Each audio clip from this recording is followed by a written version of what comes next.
Hey! I still can't get over the new YouTube streaming platform. I'm actually considering going over to Twitch right now, which I just realized YouTube has this new platform, which is really cool. I just sort of wish that you could play music on YouTube, because on Twitch you can pretty much play anything you want, royalty free or not. Um, so I either need to find some music I can stream here, or I need to go to Twitch, because it's just annoying having this type of music playing, because it's not good music. This is a royalty free song from YouTube called Blue Macabre.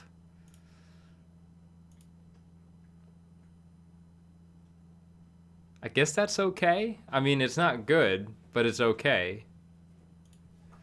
It's sort of like, elevator music or background music. Like, it's not bad music they have on YouTube considering it's free, but it would just have been much better to play something a little bit more exciting. So, oh right, we're going the other way. Just gotta refresh the browser because it always has issues. There we go. So I did actually install a few add-ons. Something new since last time was that I can actually see my attempts now when I try and farm something. So if I go and try and, fish, or if I try to kill bosses or anything that drops mounts, I can actually see how many attempts I spent. I know on Ice Crown Citadel, I think the one character I've tried the most with, I have about 70 attempts, 70 plus. On this guy, I think I have almost 30. So this monk hasn't tried Ice Crown Citadel that many times yet. He will get there. Unless I get the mount, of course. Then I'm not gonna continue running the raid.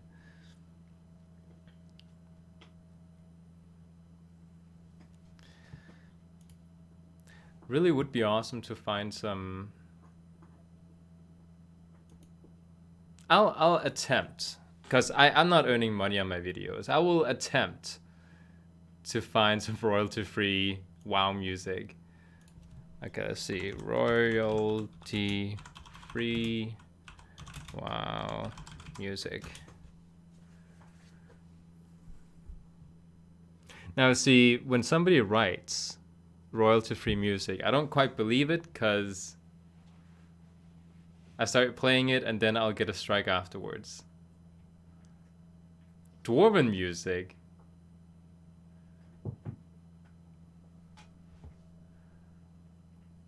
A relaxing music compilation. Well, that's not royalty free.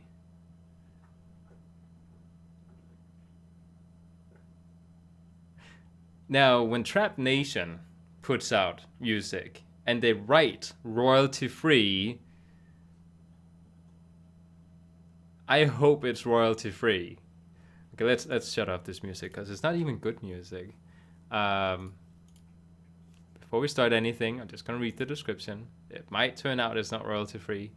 It has some sort of catch to it. So let's see. The music and the background in the following video are not free to use. Yeah, you have to contact the artist. So it's not royalty free. It's such a weird thing. They'll write royalty free on their titles and then, oh, but only if you pay the artist, it's royalty free. It's not the same. If you have to pay the artist to make it royalty free, you don't advertise it as just royalty free. It's okay.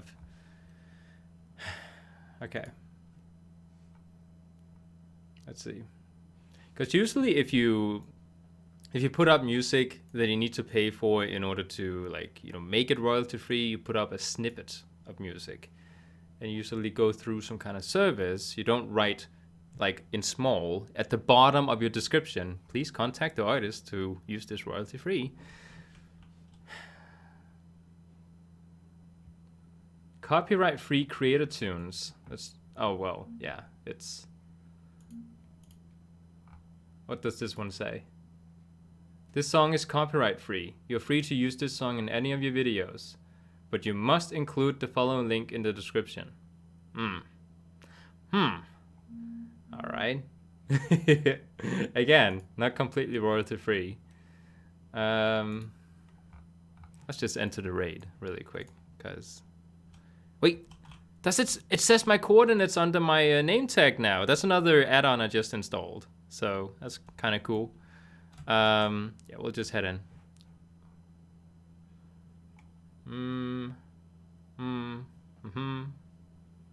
There's a guy here that has a video on best places to find royalty-free video music for your YouTube videos.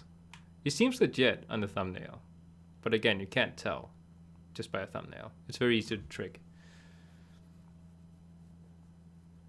Original and royalty-free. You see, when you start putting up a playlist on YouTube, I don't believe it. If there's just one song in between that playlist that is not royalty-free, then I can't do this.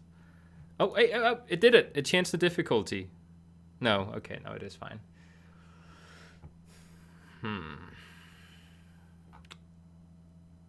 See, now I'm getting so far down in my list that I don't think it's legit anymore. The World of Warcraft soundtrack. Is that royalty-free? Because that's music in the game too. So it should be royalty-free. Let's open it up. Okay, yeah, no, that's just the default, like, Stormwind music. But let's kill Malagas, because he's being annoying.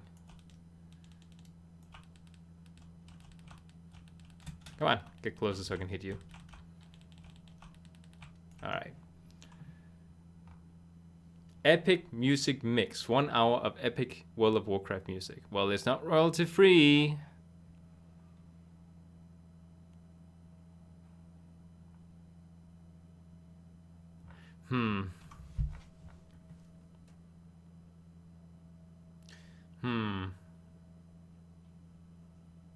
See, there's the name of that one song. Again, where they advertised you had to copy something into the description in order to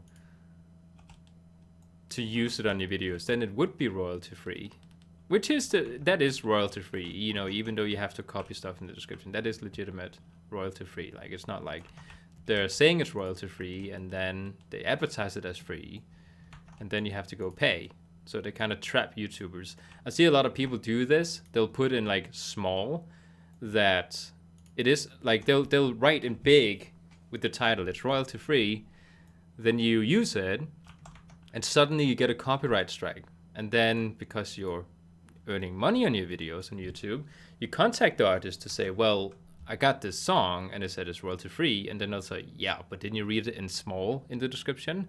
Like at the bottom, it does say that you need to contact me first, which is kind of a silly thing, because so what if like one artist cannot handle requests from many people if they're just, you know, giving out royalty-free music because there's so little of it.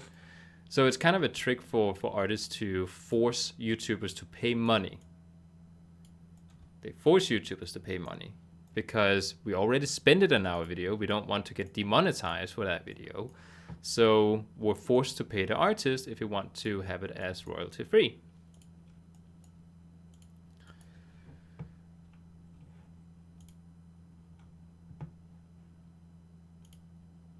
Oh, hey, good morning. Yeah, turn up the music for the in-game audio.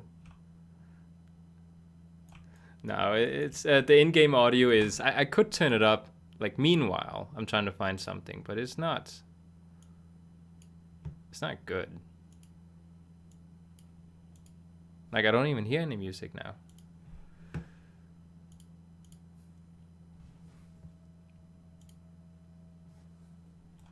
Okay, let's see if we got something. There's a big drop chance here. We actually have an 8% drop chance with the 2 mounts included, so... And we didn't get it. Okay, let's head out from here.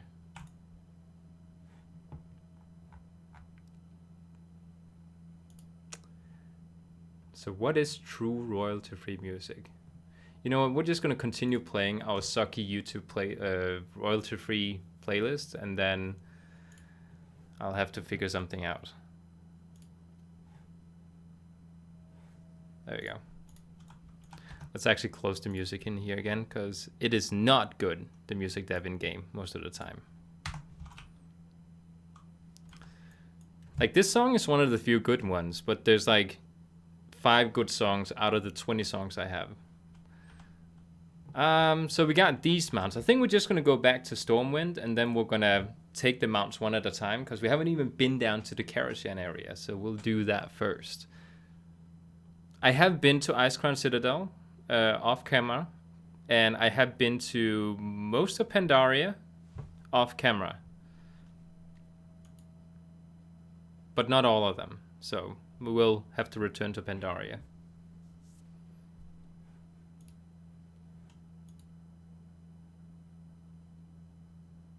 My girlfriend is telling me to...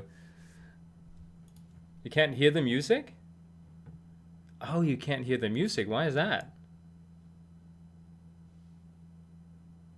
That is weird. Let me just check my settings. Output. Ah, okay. There's no sound. Now there should be. That's weird. Like, I haven't changed that in OBS, and it just decided not to pick up an audio source from my computer.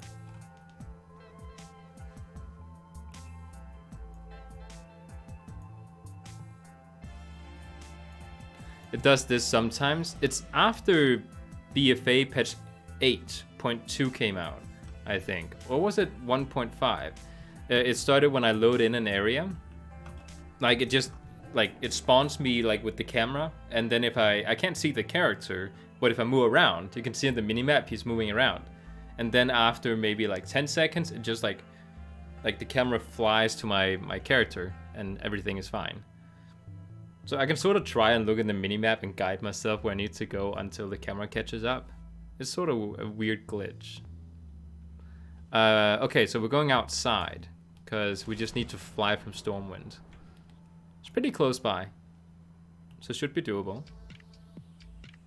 This is another one of the good songs. And when I say good songs, I mean as in comparison to the other songs. Like, it's passable for a song.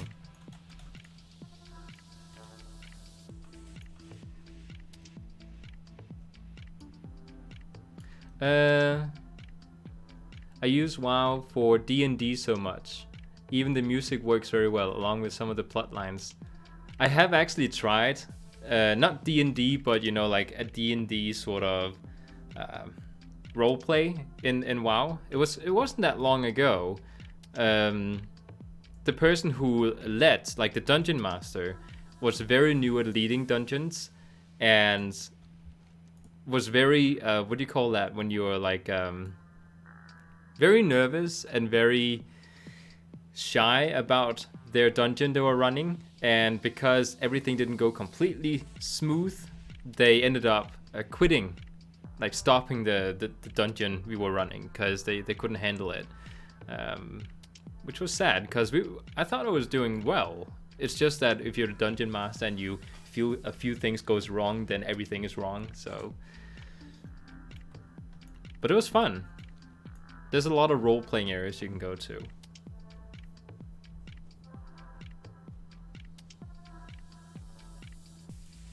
We went to Pandaria, and then there was a crisis with we had to go to a beet farm where he sent out a contract for help. So we were the people that decided to go and help out, and it was because something had happened to the beets, like something was killing the plants, and we found out it was because of the whole Sha disease thing. And then we only got to the part where we figured out what was wrong with the farm, and then we had to like quit the whole thing because the dungeon master was sad because they thought everything was going wrong.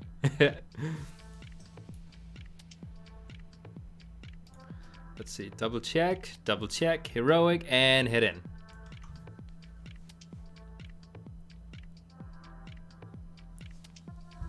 Okay, let's double check difficulty. Heroic, good. I love the fact you can't get this mount anymore, because this is a very beautiful mount. And I feel kind of exclusive having it. I didn't earn it. Like, don't get me wrong, I didn't earn it. Well, no, I didn't earn it. My friend, he was with his guild and went to Antoros. I think it was like 6 days before BFA came out, and he couldn't get the mount anymore. And you have to beat Antoros on heroic in order to get this mount. And he just like took me with the guild group at the last boss. Like I didn't even have to go through the whole raid. I just had to go through the last one. And then I got the mount. So now I look like I have prestige in the game and I did something few could, when in actuality I was just like sort of tagging along. There we go. Some people snap under pressure. It's sad because a lot of people don't make it past that, and they have amazing stories. That is true. A lot of times it's also the fact that you like what you perceive as something going wrong in like a dungeon and dragons game. Others in the group might not perceive it going as wrong as you do, because the dungeon master is the one with the whole story. So if one small thing sort of messes up, they feel that the entire game is messing up, when the group doesn't feel it. So it's just about sticking to it. Try to repair the dungeon as much as possible when the players ruin it, because they will do it in Dungeons and Dragons. There's often scenarios where the dungeon master has to sort of save the story because players are going off track. Okay, let's not get hit, so we'll stay right here. I could just mount up. That might be faster. Whoop. Oh, he stopped throwing rocks. It's still going! Oh, okay.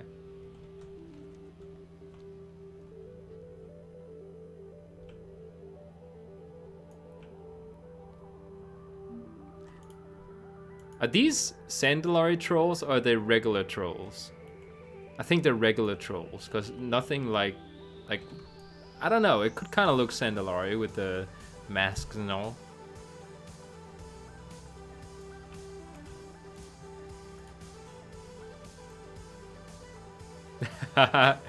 My friend just sent me a link to a YouTube video called Why I'm Addicted to WoW Classic, and I just saw it on my YouTube feed and I just saved it in my bookmarks right before the stream. So it's fun he's sending it.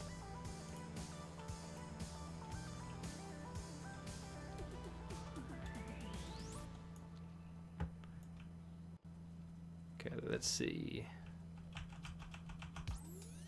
I'm actually getting quite high with my item level with my monk. Like, I've never had a character at item level 416 yet. So this is the highest item level I have with any of characters.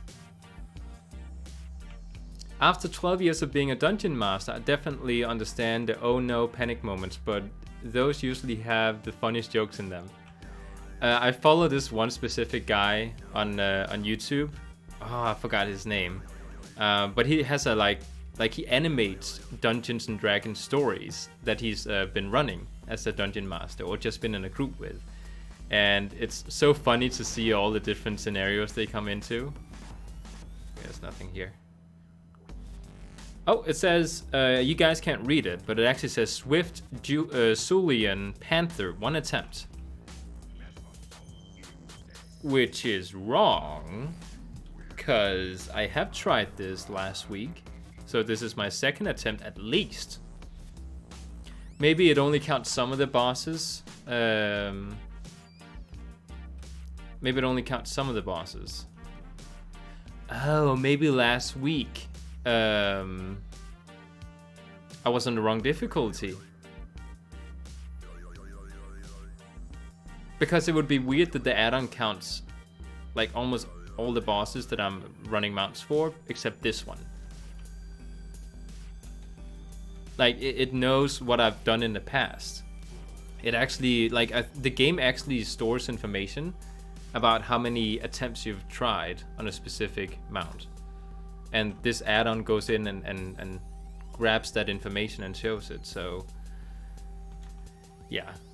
Maybe I did it on the wrong difficulty last week. Yeah, Puffin Forest, that's his name. That's the guy I watch. It's fun stories he has. Wait, okay, yeah, this is the right way. It was so weird, like he put up a video, I think not a long time ago, where you could actually see his face. Like all the time I've been watching his channel, it's just been his animated character in the stories that I've seen. And I always imagine him differently because his animated character looks very different from him in real life. Okay, next one, Karashan.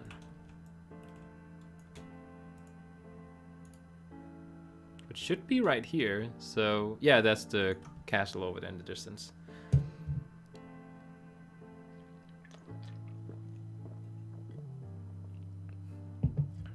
By the way, I expect to get paid at some point for advertising.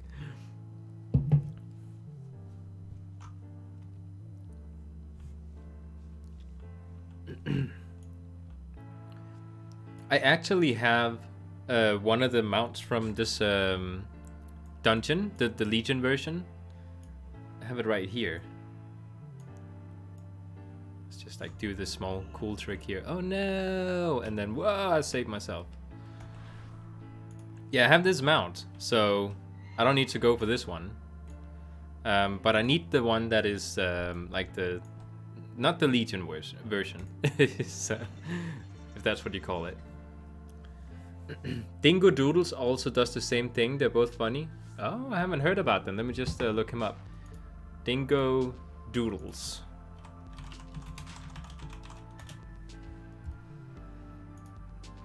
Okay, I'm subscribed now, and it looks similar, so that does look fun. Oh, and they did have a like Puffin Forest does also have a video where he does Dungeons and Dragons with Dingo Doodles. I'll try and look up the videos because I've seen most of the videos with Puffin Forest. I don't think I'm caught up to the newest ones, but I have seen a lot of them. So it would be nice to watch another channel that has some new stuff. Alright. Kind of feel bad having to hit it. Does this mount fly? I think it's the horseman mount I've seen people fly around on. I might be confusing the two. Okay, let's see what does it say with the attempts here. One attempt. Okay, so it is the add-on that's wrong. I'm glad I have it installed now, so now I can actually keep track. Alright, let's head out from here. I love the speed of the monk.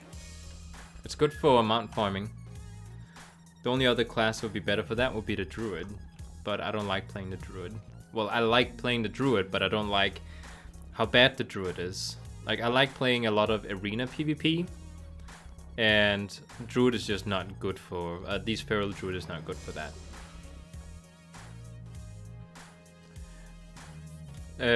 Dingo Doodle's Wild Magic video. Let me just look it up. Wild Magic.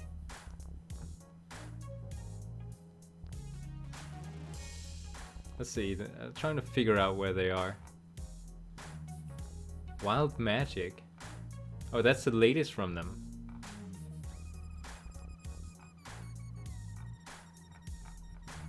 I think I'll have to search the channel. I'll do that at some point, because I do want to check out this channel.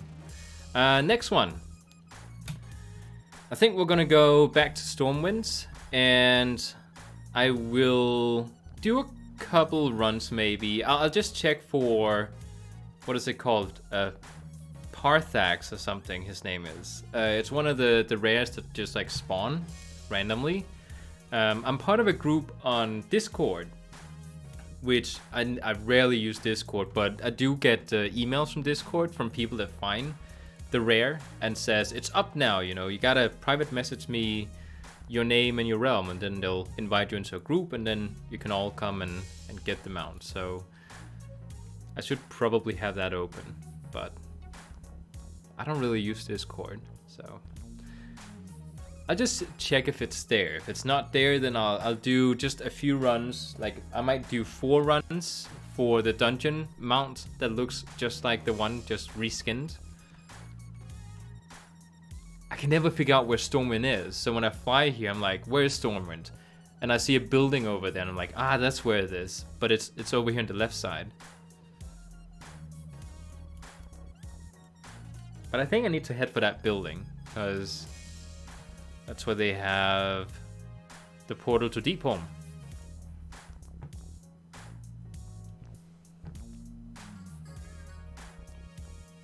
Am I farming mounts based on expansions? I am farming mounts based on where I know they are. So I know where these are, so I just like have a route for them.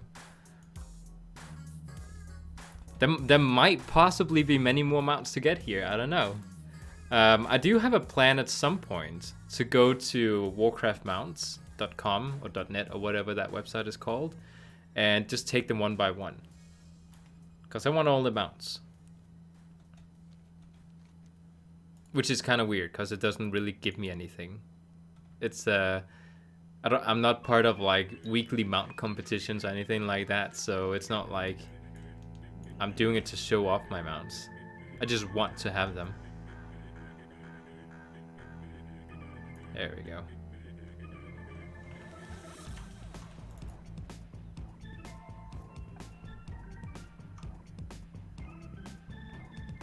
I have 2 dogs under me, and they are very tired. I can barely keep my legs under the table. Okay, so if it is out here, it should be around the edge somewhere. Like there's this big circular pillar thing around where we spawned. And he should be flying around there. There's also another rare that spawns. Like, I think it's 1 out of 10 times or something. Like, there's a chance that he's the one that spawns. Like, the one I need. That's the wrong one, though.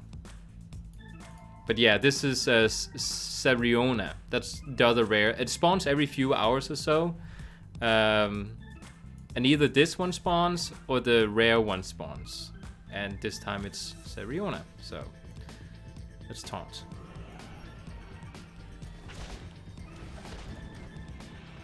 So we can get some stuff from it. But I had the things already. Do you farm for pets as well? Also, do you sell extra drop mounts in the auction house? If it's a mount I have, I'll sell it on the auction house. But I've never ever received a mount that I already have that is not soulbound. So, but if I do, I will do it. And regarding pets, I do also collect them, but not in a serious way. Like, if I see a pet, I'm like, I don't think I have that pet. I will actually catch it if I feel I have the time for it.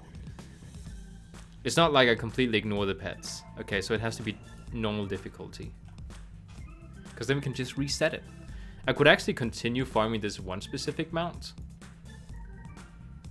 But the only problem with that is that once I run out of instances I can access this hour, then I'm sort of stuck. I can't farm more mounts.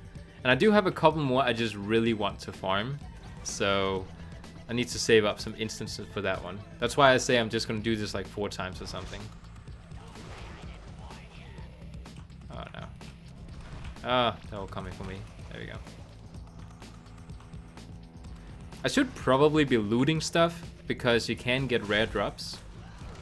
But I'm not much of a seller of auction house rare drops because I have tried it, and stuff that I thought was rare that I tried to sell just never sold. So I ended up wasting money selling stuff in the auction house. Because, you know, because of the costing stuff to put up things in the auction house.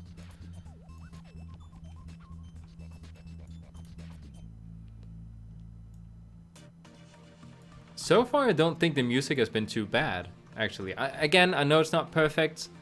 It's not awesome, like new hits or anything like that.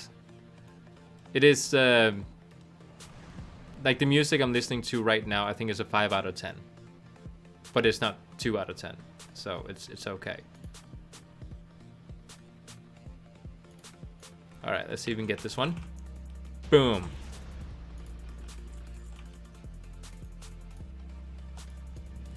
Gotta try again.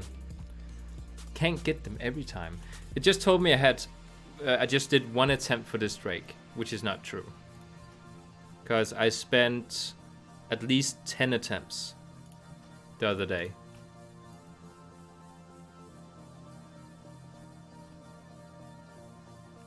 Did you grab the add-ons I told you about for Auction House months ago? Is it the one where you can just like quickly sell stuff in the Auction House? Because then I did download it. Where you just go to like the sell tab at the bottom and then you can see like match prices and stuff. Because I did install it. There's also the add-on, if that's the one you mean, where you can go into your items that gets like, let's say something like this one, buy into when equipped, and I can sort of see as well like what it sells for in the Auction House, because I did have it, but I had to reboot my computer and I sort of lost that add-on. So I would actually like to have it again. It's the one for the Undermine journal. So I'll just have to download that one. I might actually do that in just a second, just to have it. Because I always think I want it, and then like my thoughts come away from it again.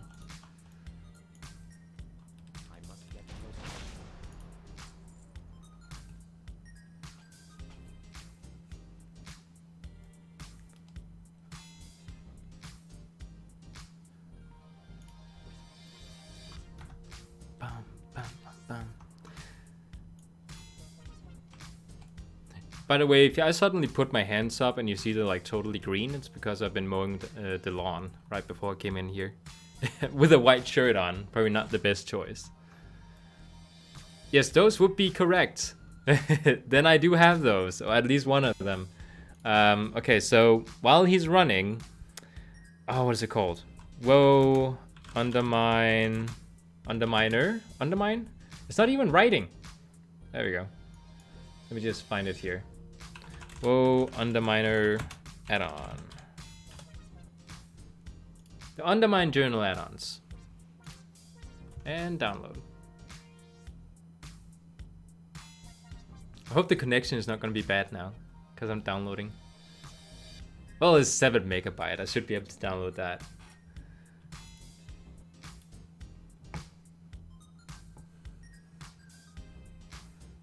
Come on. Come on.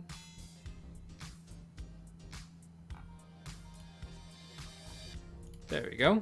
Let me just paste it inside my add-ons. And extract. There we go. Okay. It's installed. Everything's fine.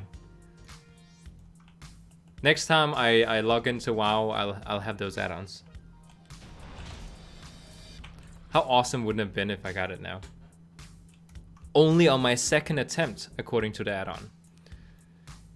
If I get the mount and it says like 3rd attempt, I'll be like, yeah! 3 attempts! Suck on that. Everyone does this dungeon 100 million times. It takes me 3 attempts. Because that's what the add-on says. So everything else doesn't count.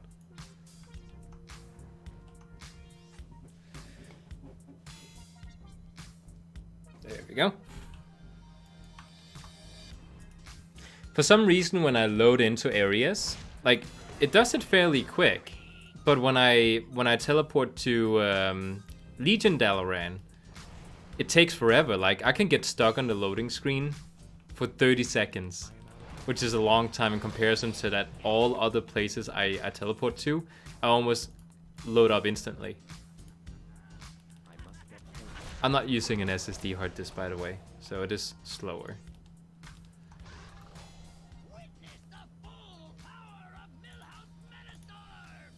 Milhouse Manastorm! The good thing about these mount runs is that they're not completely wasted. All the gear that drops from the bosses gets sent to my mailbox so I can sell it later. I'm actually saving up quite a bit of money. Like just in the mount run I did last week, I earned about 5,000 gold. And this time... Oh, there's the summon thing. This time, I think I'll get about the same. So I've actually earned almost like 10,000 by the end of this mountain run session. Like in total with last week. So money actually shouldn't be a problem coming by, or gold, it's called.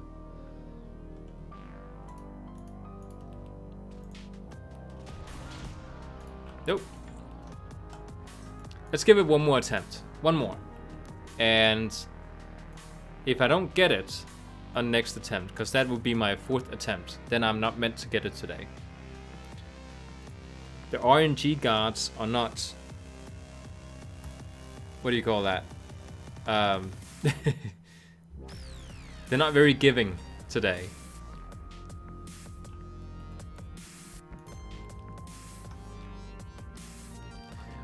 What are my thoughts on Classic? I have to be careful what I say. Who's watching right now? I need to make sure that nobody that I know that likes Classic are watching. I'm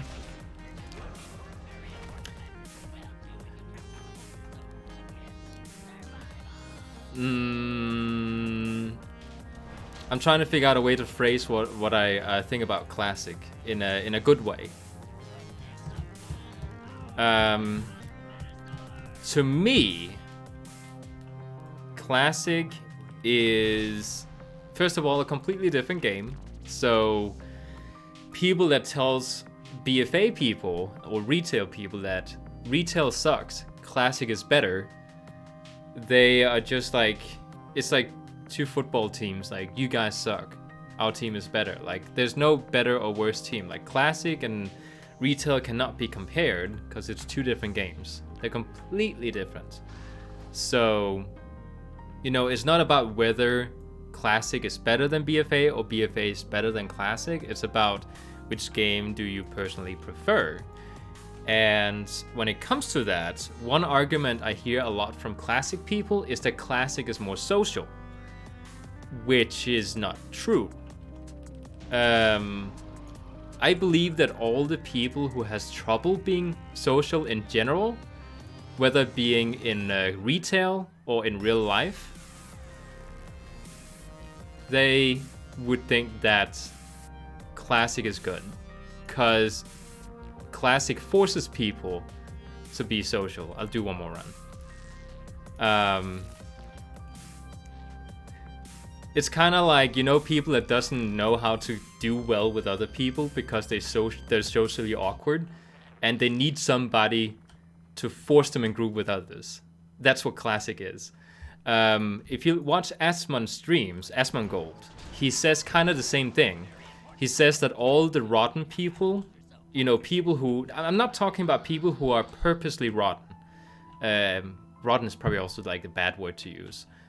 People who often get into trouble with other players in retail, they love Classic. At least, I'm not saying all of them, but a lot of the players that you know, completely hates on retail and just love Classic and hates everyone who plays retail for it, those people are usually the type of people who doesn't perform well socially, and often are the one that gets into arguments with other people in groups in retail because they are socially awkward.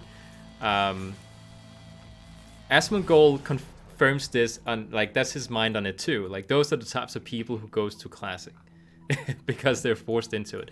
So Classic, when people say Classic is social, it's not a social. That's the wrong term to use. It is there's a lot of interaction between players in Classic. It is not social. A good example, there was a Facebook forum that I went to where somebody posted that they were in Classic, they were in groups with, you know, 4 other people because they had to do a dungeon.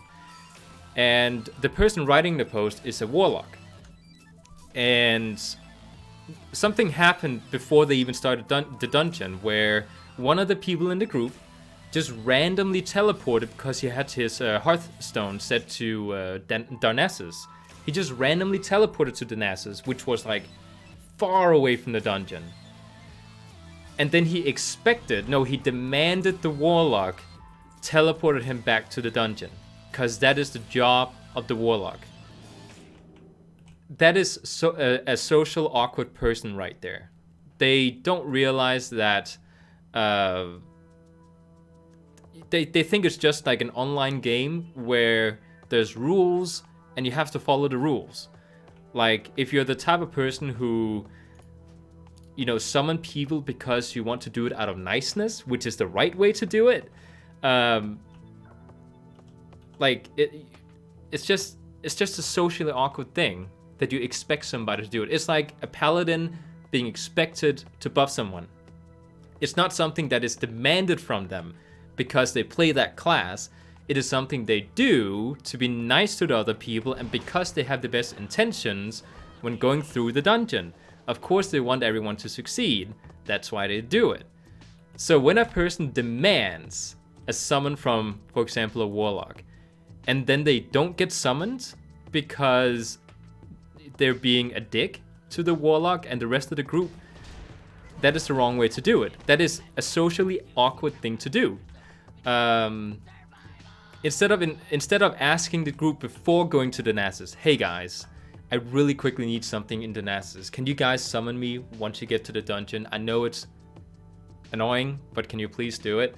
That would be the right social thing to do. Then you get the thing out of it that you want to get out of it. And because socially awkward people don't think in those, you know, sort of ways, they get into scenarios where the group, like, they sort of rub each other the wrong way, and then they don't get summoned. So I've seen a lot of messages. It's 50-50 to me. Something are cool, others are horrible. Introvert versus extrovert type of thing, yes. Not really introvert versus extroverts. Just in general, like, you can be introvert and not be socially awkward. Like, you can like, an introvert person is just typically a person that likes to, that recharges their battery by being by themselves. That, like, not being social with others. But if they have to be social, they can still be social and not be awkward about it. Whereas people who are introverts and socially awkward is another thing. Like, socially awkward is not the same as introvert. They are people that just simply can't with other people. You have those people as being extroverts too. Like, the type of people who goes partying every weekend and they always get in fights with other people while they're partying, you know, at a club or something. They always get into arguments with girls they're trying to hook up with. Those are socially awkward extroverts too, if you sort of get what I mean. They don't think about how it is to be in others' shoes. They don't think about the way they deliver messages. Those are socially awkward people. And those are the types of people that sort of become these, you know, I hate retail, I love classic types of people. So I have a very strong opinion when it comes to that. Oh, I spent all my instances. Okay, so we gotta hit somewhere else now, and then hopefully it might have recharged the thing. So let's go to Pandaria and go for some of the. Actually, no, we'll go for Rukmar. I can actually teleport there.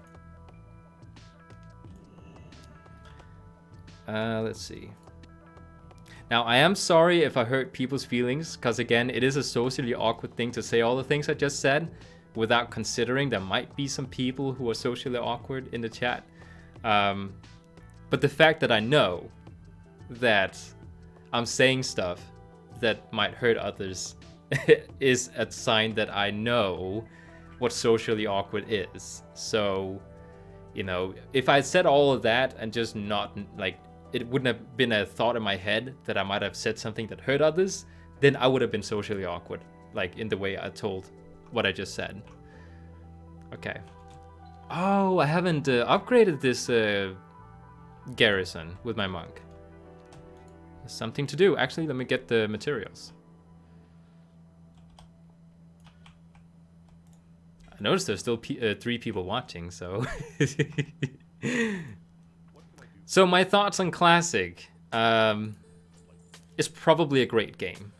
I just feel like if we take the socially awkward, like if we take the social part and completely forget about it and just focus on the game itself, it is 2 different games. it is a much more simplified version of retail, I think. There's a lot less content to do. There's not as advanced mechanics when it comes to like the class rotations and such, but doing like killing bosses is more difficult in Classic.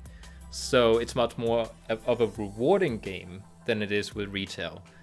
So when you get something like a rare item, then it means a lot more than it does when it comes to BFA.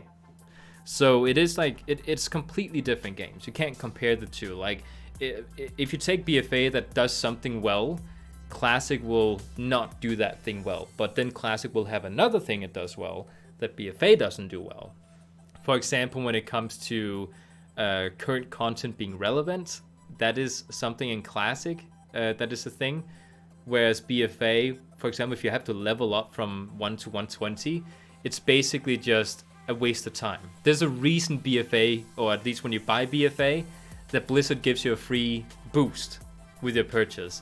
That's because there's no content going from level 1 to 110. Because everything doesn't scale, like all the expansions doesn't scale. If you play it for the story, then you're missing out on story. Like, people will say, well, you need to level up from level 1 because you'll miss out on the story. Well, okay, so you go to, let's say, Burning Crusade. And once you've leveled 10 levels, you need to go to the next expansion. There's no more to do in Burning Crusades. Yeah, there is. There's more story, there's more quests, there's more zones to uncover, but they don't give you anything. You don't level up from doing those now, because it's old expansions. So you play a story and you have to stop it about a third of the way in there. Then you need to go to the next expansion, you do the third of that, then you stop it, then you go to the next expansion. So the story is cut abruptly every single expansion you go to.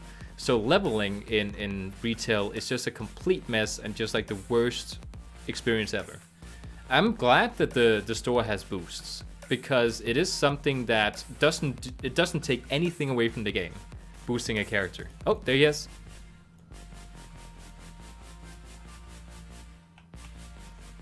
People argue that, buying stuff from the in-game store supports the fact that Blizzard puts up stuff in the store, and the store is like this bad thing that nobody should touch because it corrupts the way that gaming works. Well, if it's cosmetic only, I don't think there's anything wrong with it. Stuff like buffs, or what do you call boosts, that is not cosmetic. That is a thing to give you an advantage quicker in the game. But again, Blizzard designed a game that doesn't reward or do anything for you when you level up from 1 to 110.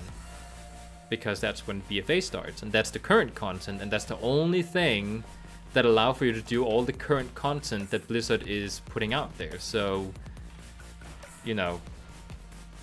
boost, there's nothing wrong with it.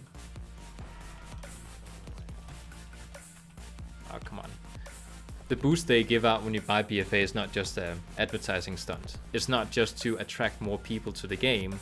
It is because Blizzard knows that the game is broken from low levels. No! Okay, next one. So now you have to go to Pandaria. In BFA, you just do 10% of the old story before you go to next until 110 level.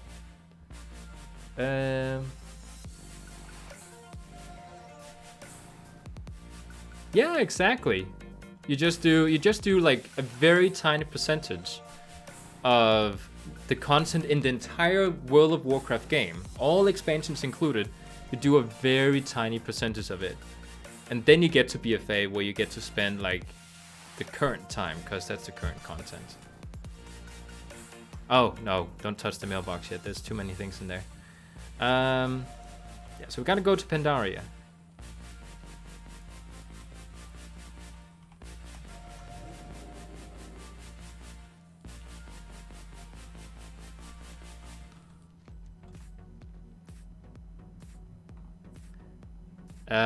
This way. I was trying to figure out, where was I going again? Wait, who am I? What am I playing right now? Oh, right, I was going to Pandaria. This song is good as well. I like this one.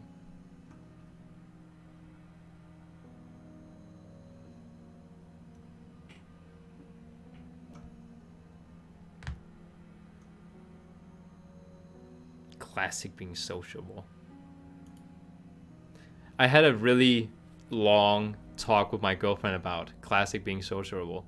Like, I wasn't talking at my girlfriend about it. We were talking about classic, whether or not it was social in its game. Because I think there's a big difference between social and forced interaction. You can be in a group that you're forced into and not interact with them. Or you can be in a group and then because you're not that good at communicating with others, or you could be very good at communicating with other people in a group, but because the group has 5 different people with different personalities, it can be a bad interaction between people. Like maybe people just don't really connect and there's like, friction going on the entire way throughout the dungeon because people don't communicate the same way. So, being forced into groups with others, or being forced in, to play with others because you can't beat certain mobs just on your own, does not mean you're sociable. At least not in a good way. What did I do? Let me just check what I did. Let's see.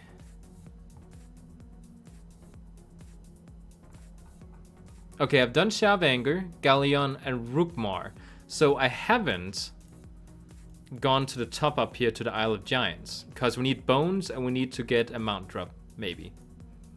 And I think once we've done that, we're then going to go to Isle of Thunder, and we're going to try and get a mount drop there too from a rare. And once we've done that, we should have unlocked a few instances. I hope. I really hope we have. Otherwise, I'm going to take another character and do mount runs on them. But I want to try and get the... It's not the Phoenix. I have actually seen a Phoenix mount seller that's in that building right down there. But I don't think you can get the Phoenixes anymore, which is kind of sad. Like, it's not Phoenixes with fire. It's like Pandaren Phoenixes. Which I actually just found out today from another game that's very similar to Dark Souls. In Asian culture, you don't have like the traditional Phoenix as we do in our cultures. With the fire and ashes, like the reawaken and stuff. Their Phoenixes is actually something that resembles a real bird in their mythology, which is kind of cool. So that's why in Pandaria, the Phoenixes don't have fire on them.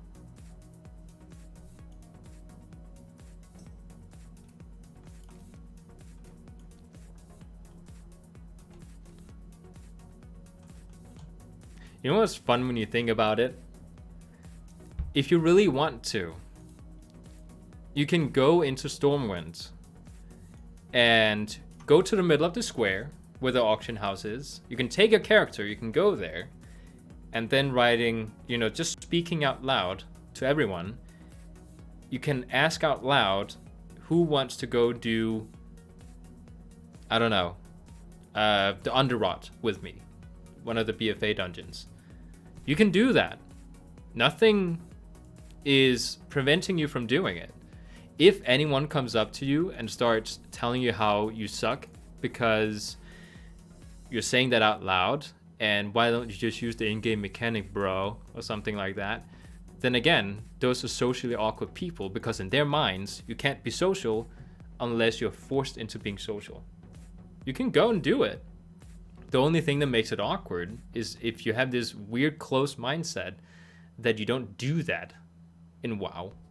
Why are you trying to be social in retail? That's not a thing in retail. Well, sure it is. It's just not a thing because you think it's embarrassing to be social, or you don't have the skills to be social in BFA. You need Classic to force you into social interactions. Often when I go around, I will roleplay by myself. I'll roleplay a traveling monk. Oh no. Oh, it doesn't work. Crap. Oh, good. I thought I landed on land. I will often go around role-playing as a brewmaster monk with the stake on my shoulder, and then go from one city to another, and I'll run into other role players and I'll just interact with random people. That's another thing. People think that you can only do roleplay in guilds. Do we get anything? Well, we got a shiny pile of something. Nope. People think you can only be social when it comes to roleplay by joining a guild that does roleplay. You can just walk around and roleplay. I often meet people who are not roleplayers that just walk around leveling in lower level zones by themselves, and I will roleplay somebody who helps them out. Oh, it's counting my the attempts I did. See, this one keeps track. It says 12 attempts, which is true. But it doesn't keep track of some of the other mounts. It's all about mindset. Do you think Classic is the only social thing? Or can BFA also be social? Because it definitely can. It's about mindset. Let's actually get a mount that rides faster. This one I got in BFA. My friend who was playing Classic, he helped me get this one. He's actually a prime example of, well, not a prime example, but he's a good example of a person who accepts both BFA and Classic. Like, he's totally fine with people preferring either one of them. He's not a anti-retail, like those social awkward people are.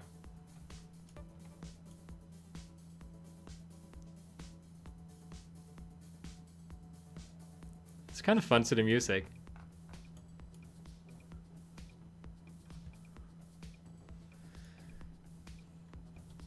I think I can mount up now and actually fly.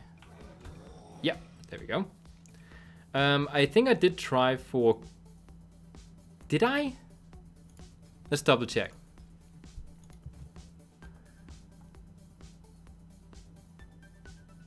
Oh, I did not! Did I? What is it called? I don't think I tried this one. Mokashon Volts. Oh, I can attempt this one. This is the one mount I want for my monk. It's in here.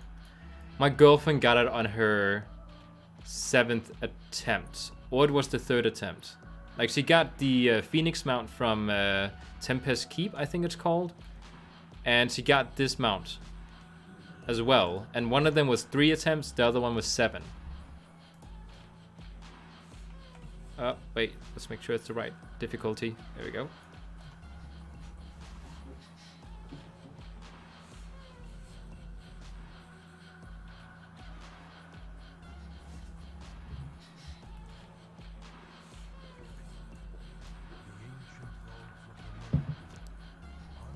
I wonder if it counts my attempts here in the way it should do it.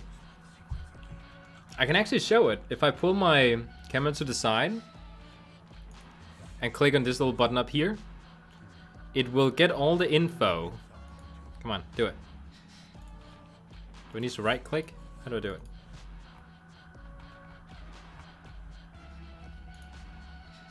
It's not doing it. It's supposed to show all the attempts that I did. Come on! Maybe it's not working inside a raid. It's too bad. Like, it should have like a list of all the mounts. No, it's not showing.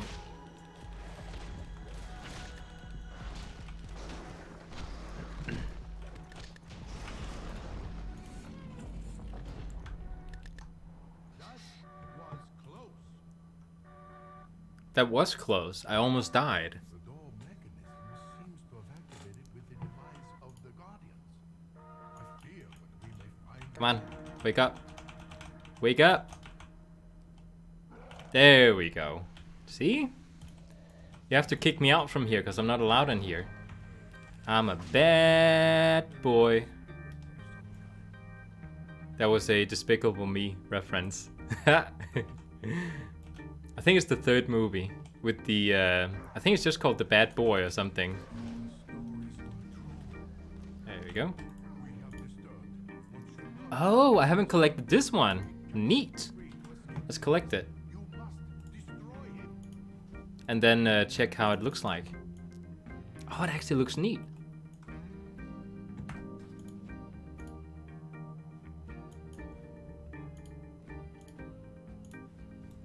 There we go.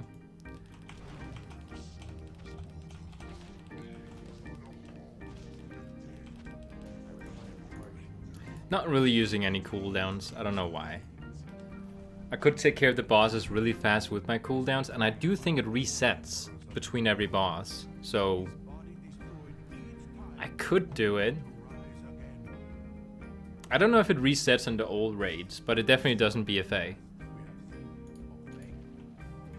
That would also be an annoying thing if you had to like save up your cooldowns every single time. Because the Death Knight has a, I think, 10-minute cooldown. Oh, I haven't collected this one. I need to check them often. Which expansion had the best art to me?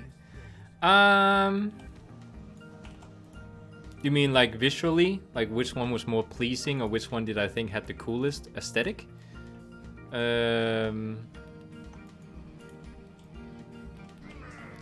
There's one specific zone in, what do you call it, Wrath of the Lich King. The Grizzly Hills. I love that zone. I've never quested in that zone. I've never done anything in that zone, but the visual style of it is really awesome. But it's not like because of that one zone. It's not like my favorite art style in the expansion. I'd say either BFA or Pandaria. Because I like how BFA finally have a more HP Lovecrafty sort of look to it with the Alliance zone. That's why I prefer playing Alliance in BFA, because the art style is just pretty over by the like the Kulturan zones. I really like the desert zones too on Zandalar, but if I had to pick one of them, it would be the Alliance zone. But again, the same expansion, so it all counts for 1 point to that expansion. I think I like Mr. Pandaria because I'm not currently... This is not the current expansion. I can understand how people were dissatisfied with having a Pandaria-themed expansion back when it came out. Because, you know, it's sort of... It's really different from what the entire game is, like, sort of centered around. With, like, knights and, you know, undead and that sort of thing. Like, it's a totally new sort of thing. It wasn't really new. It wasn't really new. They had Pandarians in Warcraft 3 as well. But the people who only played World of Warcraft and not Warcraft, to them it might be a new thing. So I can see how people were sort of shocked that, oh, now we gotta spend the next 3 years doing a panda-themed sort of thing. To me personally, I love the aesthetics of it. But I think the reason I like BFA more is because of all the transmogs and stuff. It looks very medieval. It looks very, like I said, HP Lovecrafty. That's why, like, you can already tell just by looking at my monk. A lot of people like really flashy outfits. I like something that is very low-key but aesthetically, like, realistic and pleasing. So, like, the transmogs that came in BFA is like my ultimate perfect transmogs. The art direction was new and different, but I loved it. Yeah, and Mr. Pandaria? I think it looks very pretty. Like, if I have to go to an expansion just to experience the prettiness of it, I'll go to Pandaria. I actually started playing this game back when Pandaria was the current expansion. But because I didn't know how to play the game properly, I didn't know what the game was really about. Oh, I got the cloak again. I actually quit WoW before I even reached max level, because I couldn't tell what the game was about. I was just questing. I thought that was what the game was about. Then you reach max level, and then what? Then I quit the game. I returned in Warlords of Draenor, and I told myself there has to be something about this game. And I actually leveled up to max level, and then I had nothing else to do. And I was actually told that Warlords of Draenor was like one of the infamous expansions for not having anything to do after you reach max level. So that was maybe the worst time for me to actually give it a go at max level. But I leveled a lot of different characters in Warlords of Draenor. But then I just decided to quit it again. Then Legion came out, and right before Legion ended, like the last 2 months I think, before BFA came out, I returned to Legion. Oh, these are neat. And I actually ended up really liking Legion. I finally understood what to do when you reach max level. I understood why you need to get higher item level. I understood, you know, how to do dungeons and raids, because I was sort of terrified of doing dungeons and raids because it was new to me.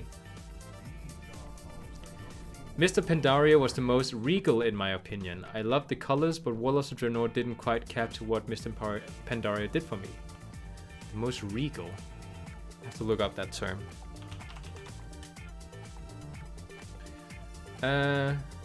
Regal definition.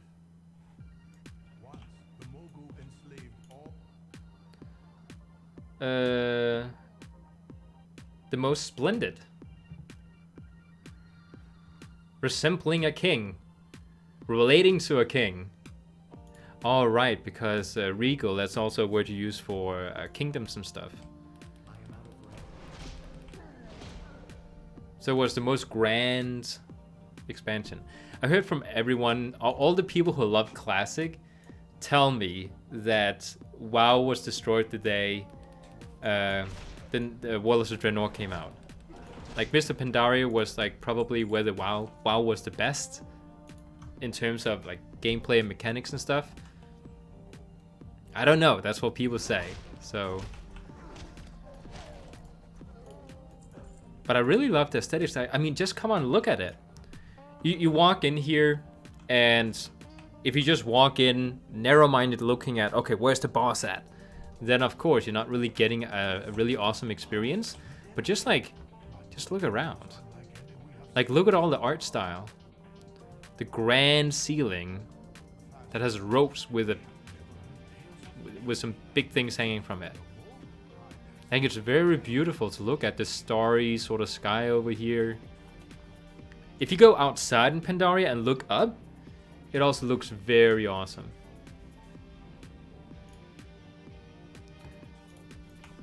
For some reason my browser switched over to my Twitch. Still considering whether or not Twitch is a better option for me. It's difficult because YouTube, they changed the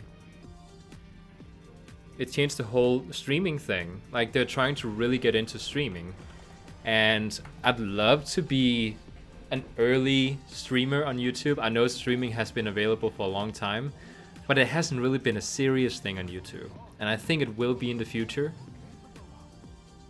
So it's about being, you know, one of those early people.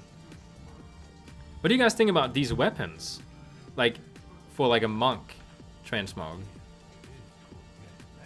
It's actually a BFA item. I grinded Waycrest Manor so many times until it dropped. And it dropped in, I think, Heroic, so I could just repeat doing it. I think it's very cool to look at. Okay, come on. Drop it. Drop it. Bad boy. Give me the mount. Oh, if I get it now, I'll be so excited. 19 attempts with my monk. Come on. Okay. my dog wants to be part of it. Didn't get it. Didn't get anything I didn't have either. Okay, next one. Oh, by the way, I just noticed I could actually enter this instance, so it did reset.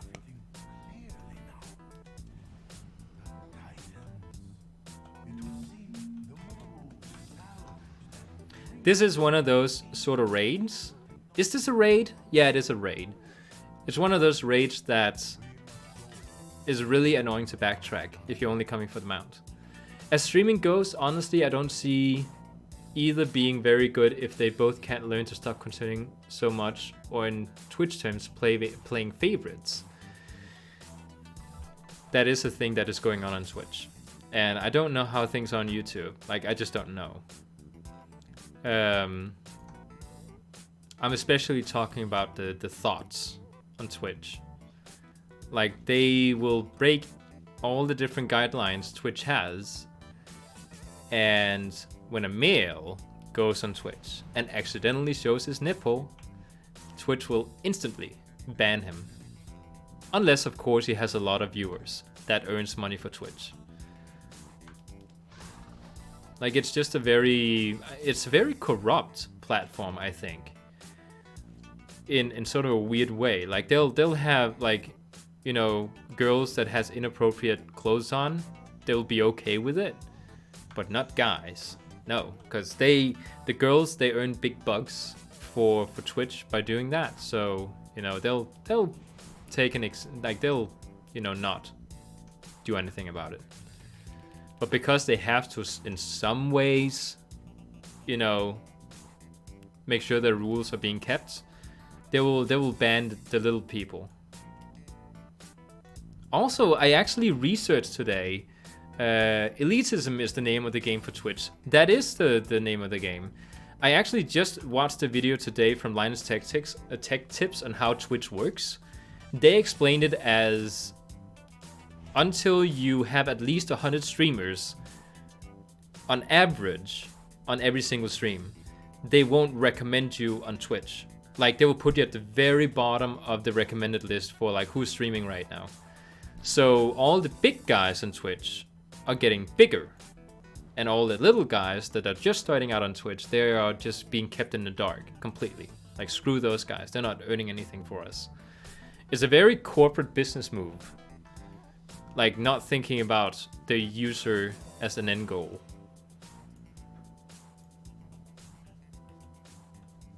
I don't know how YouTube functions. They might do the same thing, I don't know.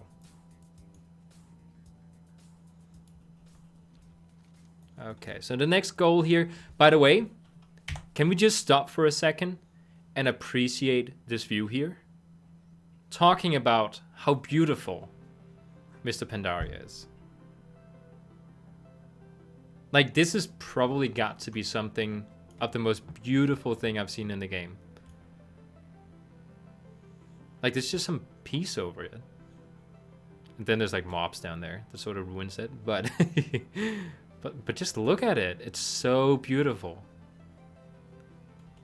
Kind of makes you want to just like explore, try to climb the mountains. You know what I'm gonna do one day on stream? I'm gonna climb this mountain. I'm not talking about I'm gonna fly up to the top of it. I'm gonna climb it. You know what? I'm not even gonna. What?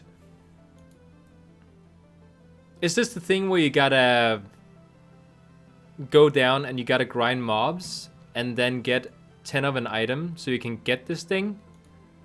What? Yeah, to remind you of Mulan. When she fires off the fireworks to like bury all the Hans. The Huns, they're called. Hans. The German army. Is this still classic? Yeah. See, they added flying into classic. And they just came out with Mr. Pandaria in classic as well, because you know, people thought it was a really good expansion, so they decided to include it. I'm just kidding, of course.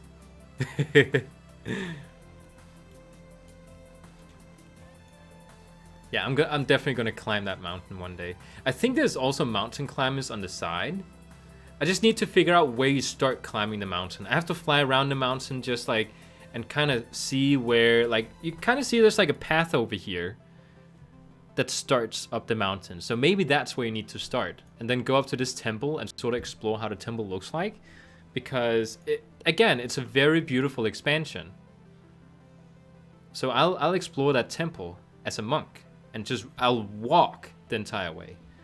I am not going to be flying. I'm not going to be using my mount. If I use no, I'm not going to use my mount. That's not a monk way to do it. They walk. They're like, what do you call those? Those sort of travelers that travel around. I will definitely walk up that mountain. There should be a teleportation down here. I did unlock Timeless Isle, so I don't need to go grab the quest first.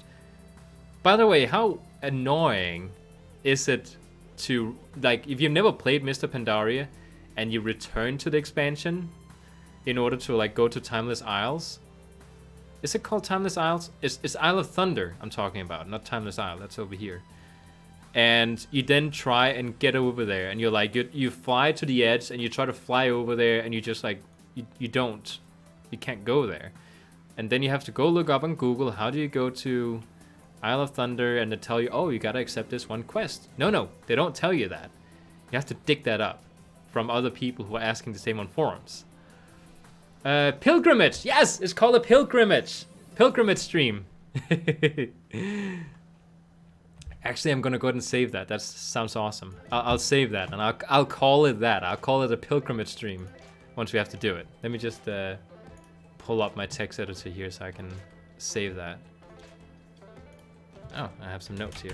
There we go. Pilgrimage stream. If you walk all the way, they will take you into their monk cult and teach you their ways. That is one of the requirements. I heard that too. You can't become a full-fledged monk unless you've walked all the way up there. So you have to do it. Does this also have role players? This game? Oh yeah, it has role players. Right now I'm actually with war mode on. I will not disable it. Actually, no. No. I am not going to disable it. If you disable war mode... Oh, look at that! He actually looks like a Sandalar troll! The reason I'm so amazed is because a lot of the Sandalar trolls in Mr. Pandaria don't look like Sandalar trolls. They actually look like it. Did they update it? Has they always looked like this? They must have. I don't think they'll just go back and update something and like without... If it's not going to be something that gets played in BFA. Okay, this way. Like Batman Begins? Oh yeah, that's... I actually looked up Batman Begins on Netflix the other day, but they didn't have it anymore. I also would like to see more Warcraft movies. People, they criticize the other movie a lot, like the one that was made. But I think it's because, like, it's one of those movies that were made for nerds. And I'm not meaning nerds in a bad way. I really mean just like people who are very into the World of Warcraft. Because nerd doesn't have to be a bad word. Nerd just simply means that you're really into something. So, you know, people who are nerdy about World of Warcraft and know the lore and all that, it's very cool to see one of the most important stories being told in movie format, like actual live movie. So I really enjoyed that movie. My girlfriend and I has rented it on several occasions because we want to see it again. And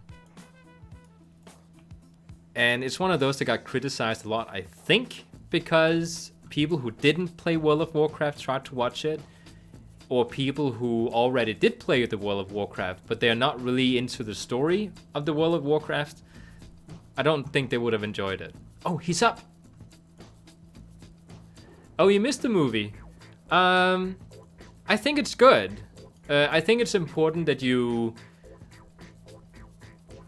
research the lore behind the World of Warcraft, at least the part the movie is talking about, before you watch the movie. Or actually no, because it has to be a surprise what happens. I think it does it very well. Okay, let's shoot this guy down.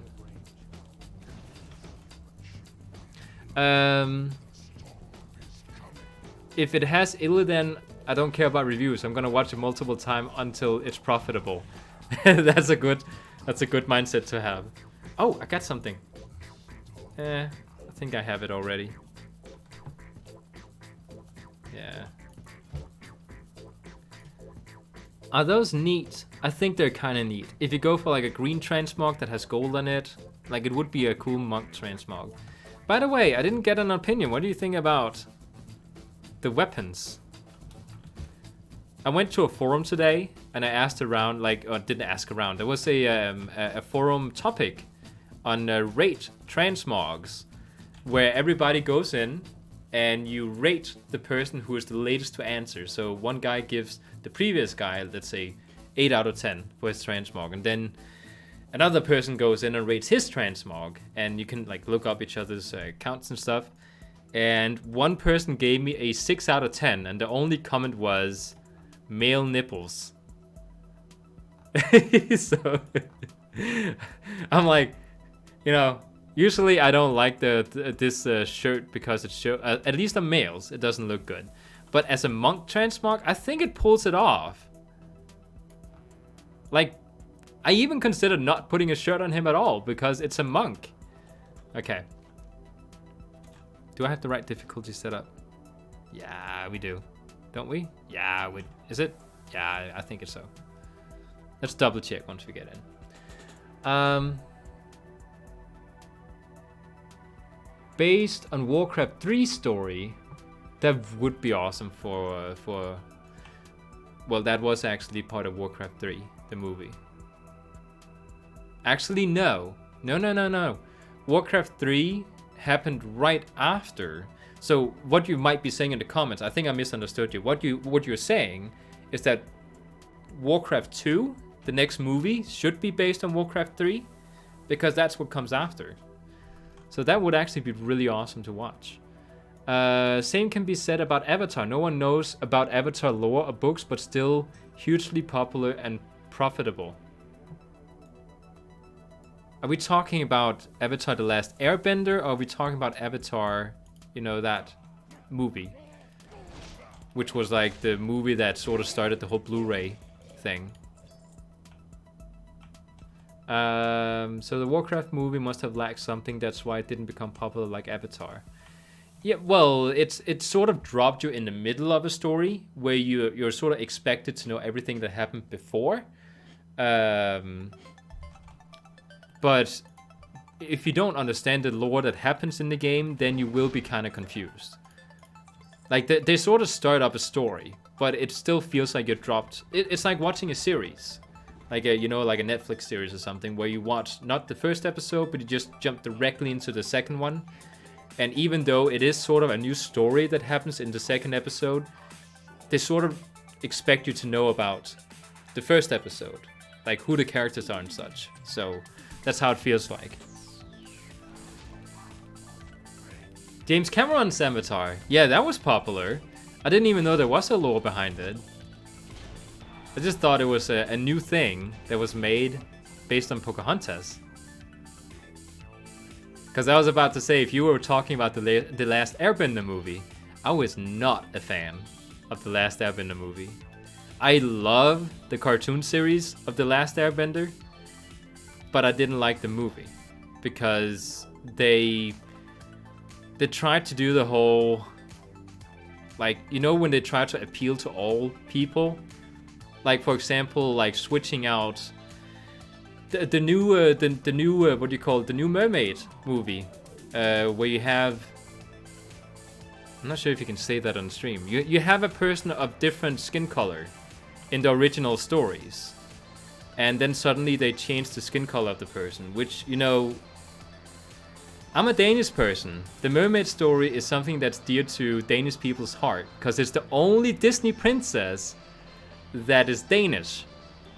Norwegian, like Norway has a Disney princess, what do you call it, Hawaii or whatever, you know. Again, I have to be careful what I say here, because what is it called? The one where, oh, what is it called? The new Disney movie with the Rock playing in it. He Like that movie, they have a Disney princess, but you know, The Little Mermaid is a Danish Disney princess, and now they like Disney announced that it's not. Suddenly, all of a sudden, like they tried to appeal to a different audience by doing that, and they're doing the same thing with the Avatar: The Last Airbender movie. That's why it became so unpopular back then.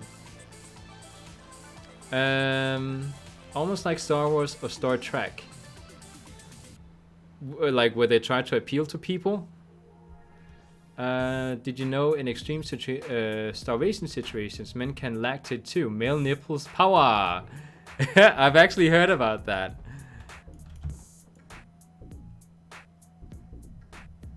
I mean,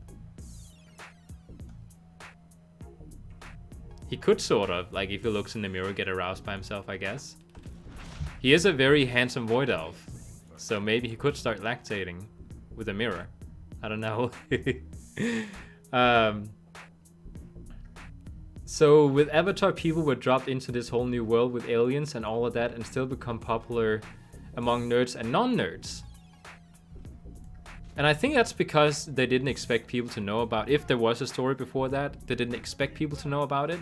Like they sort of, they introduced all the characters in a really good way.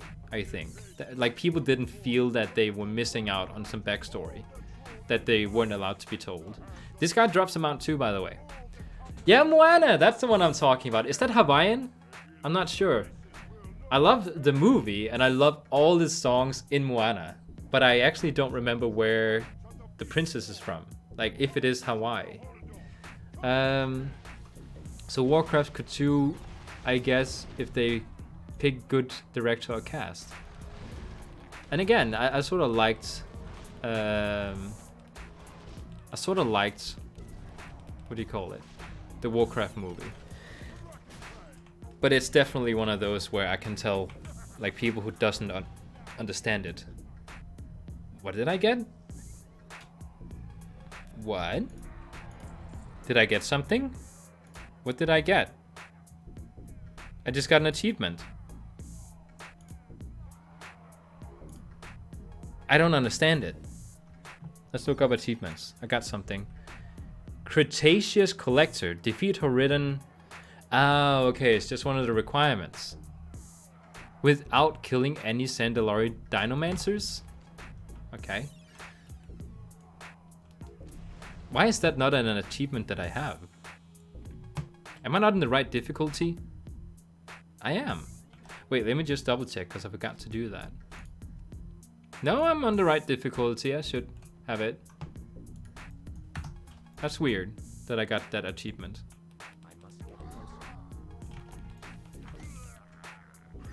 Wait, what?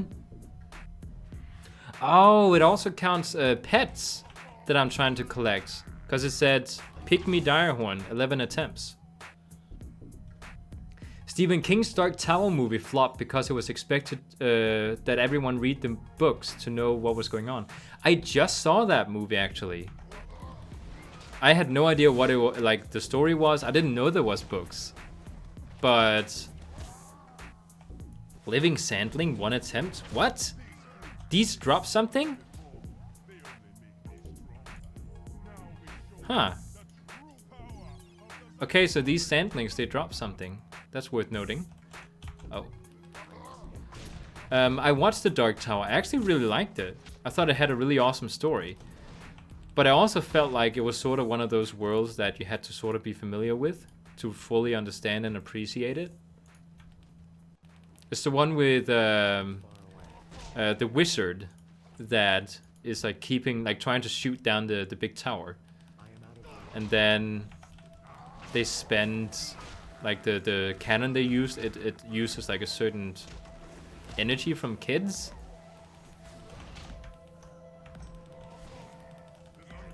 Alright.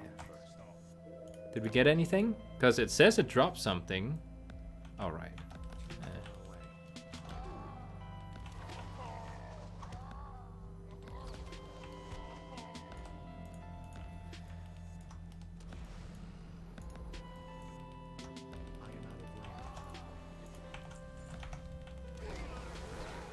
Okay.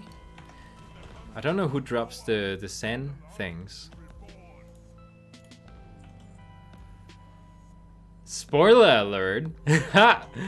Actually, that's actually part of the like the first 10 minutes of the movie.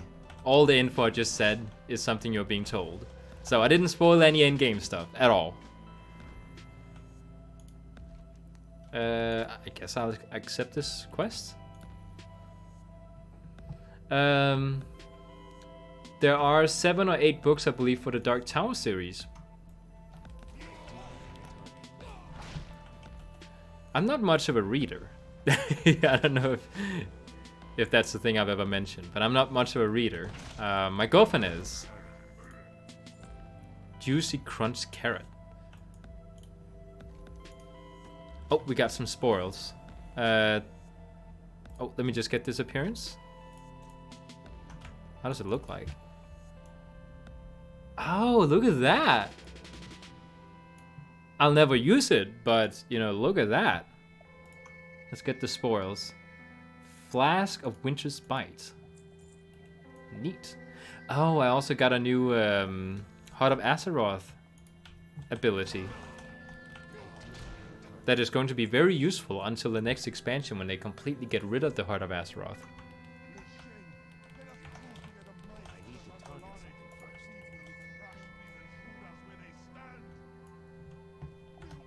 I think I've ever only completed 2 books in my life, like actual books that you like read.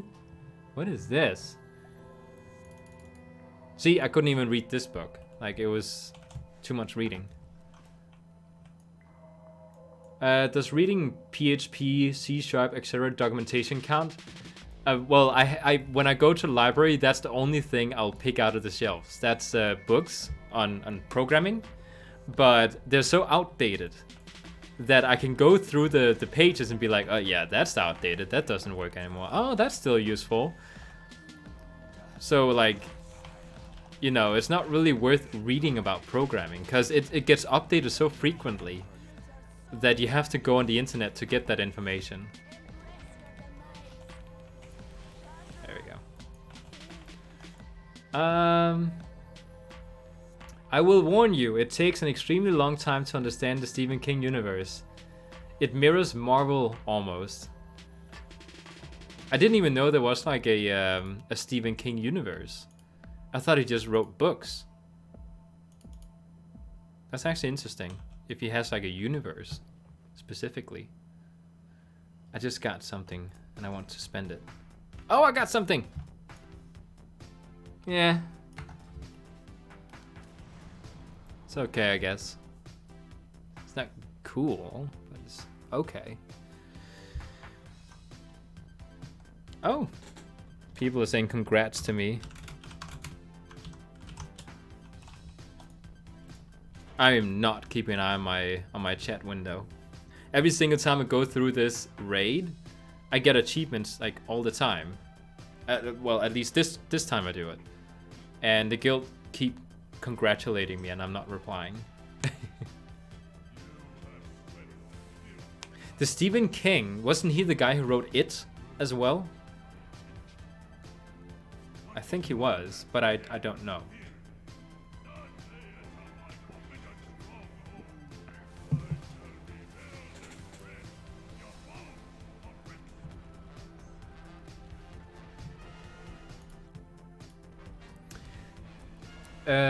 Does all his books fit into the same universe?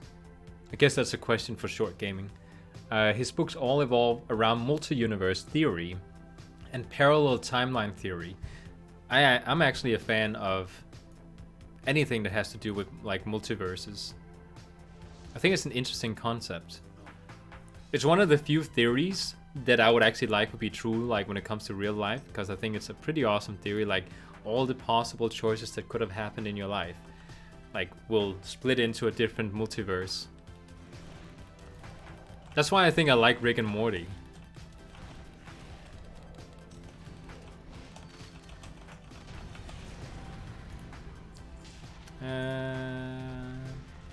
Anything good? We got a sword! The Swordbreaker. Something. Is that a one-handed? It's one-handed! By the way, there's this specific sword here. You can get a new version of it that looks like azurite. And it looks awesome. Let me just see if I can find it. I don't know if they added it in to BFA or if it was like an old thing that you can... Yeah, here it is. It's a world drop. Plundered Sea Crystal Blade. Yeah, it is a BFA item, I think. Look at that. It's azurite. And it is purposely supposed to look like azurite if they came out with it for BFA. And then you can have like a shine to it, so... Like something like this. So it shines like azurite. Looks super cool.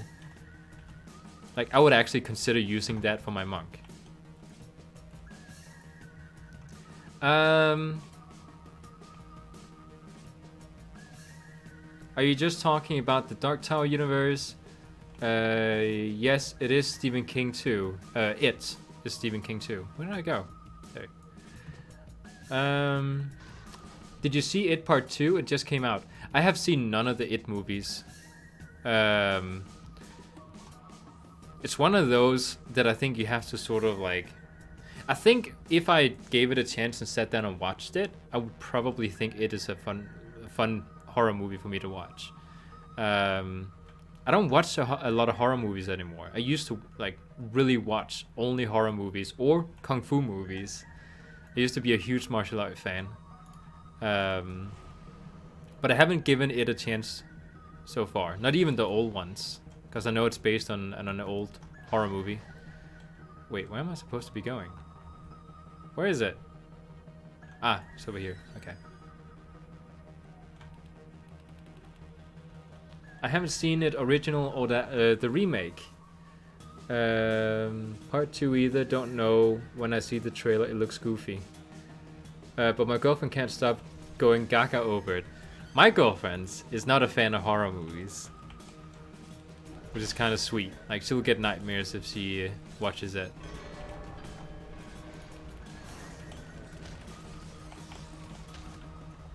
And I sort of have a different opinion on, like, I don't find horror movies scary at all. Like, I can watch the most scary horror movie in the world and not get scared by it. Because, like, it just doesn't touch me to watch horror movies. It's entertaining for me, but it's not scary to me. But I do have another genre of movies that I find scary. Like, that will actually give me, like I will become in a bad mood if I watch it. It's... Here in Denmark, when you make Danish movies, they like to make things not as Hollywood as the US does. So, like, to give an example, The Avengers. It's a Hollywood movie. Like, you can look at The Avengers or Spider-Man or any other, like The Dark Tower, any movie made in the US, and they're very Hollywood. Like, you can look at them and tell, like, the stuff that happens in the movie would never happen to me in real life. Halloween, for example, the old horror movies that were made, or the new ones. Like, you know, there's not gonna be like a mass murderer that's, you know, immortal and that sort of thing. So it doesn't touch me. But in Denmark, they like to make movies very lifelike about, like, oh, I didn't do everything I should here. They like to make things very lifelike, you know, with gangsters, underground stuff, thrillers that are very, like, stuff that could happen to us in real life. That scares me. We were watching a TV series called Nikolai og Julie, which is about a couple that gets into, like, different real life problems because they get divorced and stuff because of unfaithfulship and stuff like that. And it's one of those movies that makes me in a bad mood and affects me long time after I watch it. Like, I can't watch movies like that. It looks like a good concept, but was that the last one?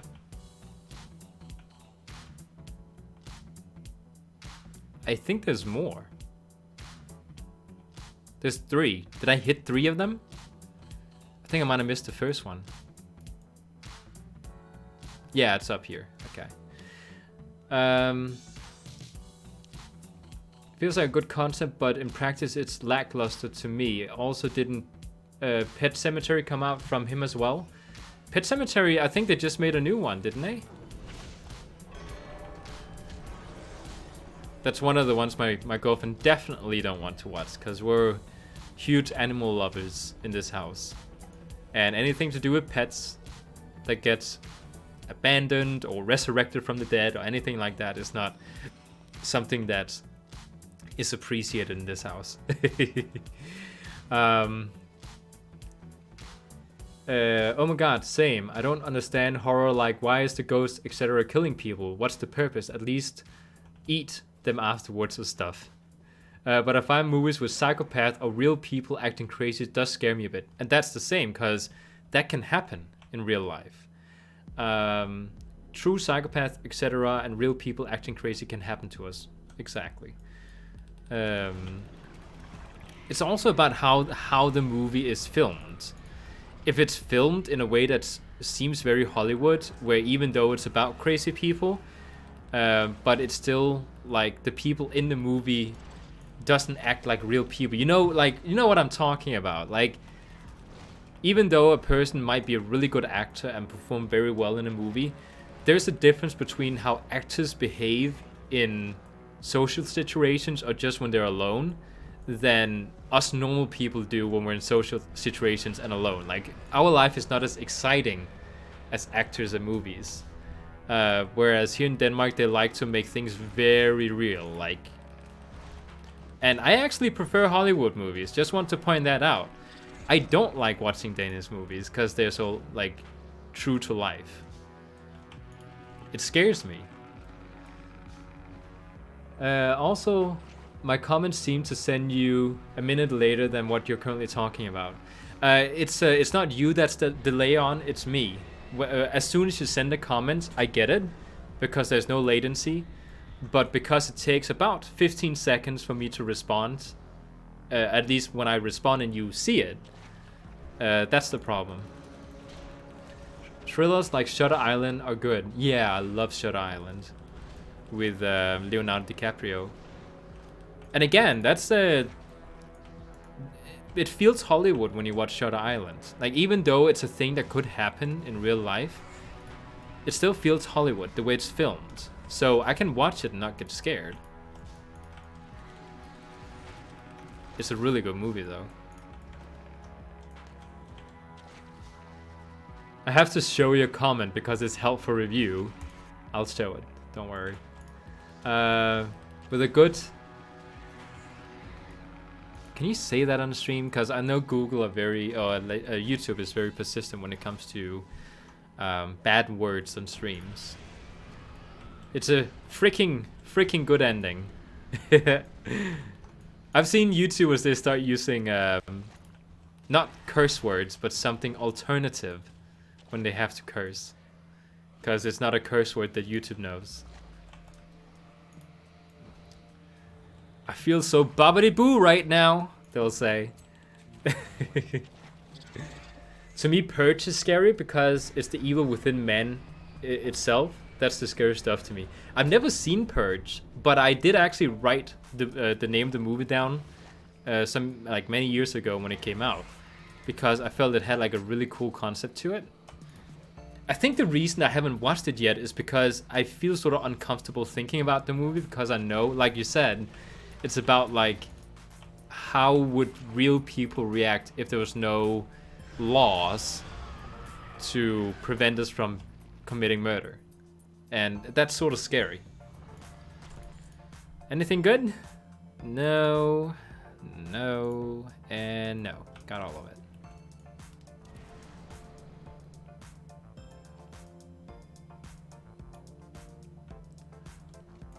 So now we're almost at the boss.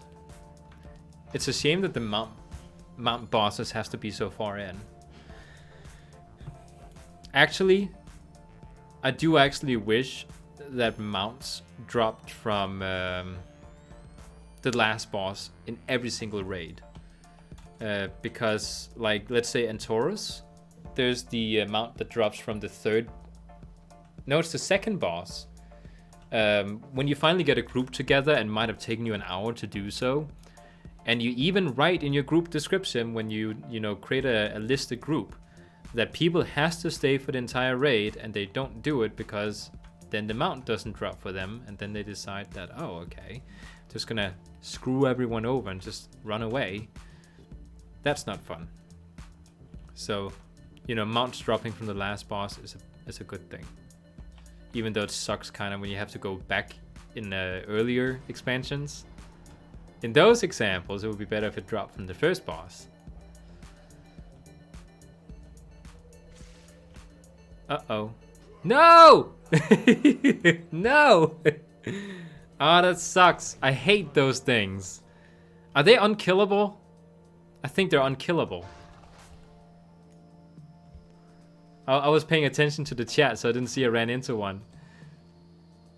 Final Destination, those moves are laughable to me because they're way over the top. They are not scary, you're right. They're more like splatter movies that you can sort of be entertained by. Like, have fun watching them. Okay, I think I can kill this one. Yeah, there we go. I didn't die. I think it's really cool that they have these things. Like, so many people in raids, like back then, must have died from this run right here. Because there's always people that messes up like I just did. Okay, so this way. I love the short cooldowns the monk has on the mobility. But I just sometimes forget about them. So I don't click them when they're ready.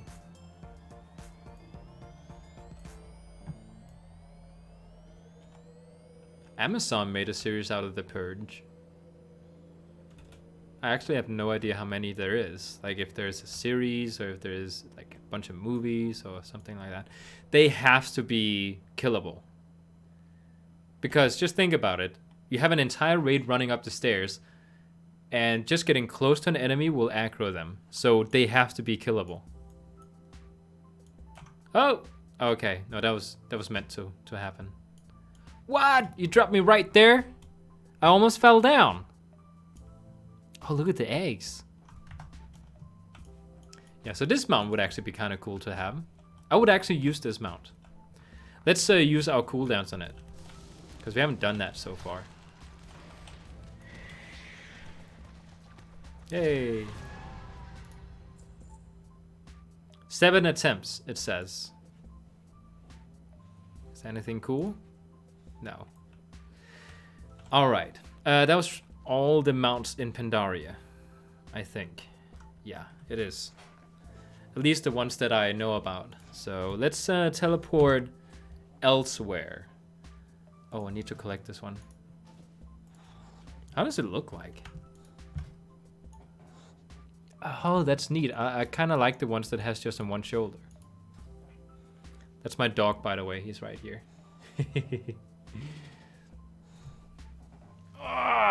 Oh, my friend says the snail is immune for a few seconds. Then you, when you first pull it. After that, they are easily killable. Just no melee range as you aggro them. Oh, okay. So that's the strategy behind those. Okay, so where should we go next? I have an idea. It's probably... Yeah, you know what? We're gonna do that. I have an idea. That is Basse. Oh, it's just said his name now. He's gonna jump up or something. You can't see what I'm seeing right now, but he's like his head in between my legs looking at me like he's expecting something. Didn't someone make a TV show based on Kings Under the Dome? I have never heard about Kings Under the Dome. But if it's something similar to The Dark Tower, then it's probably something good.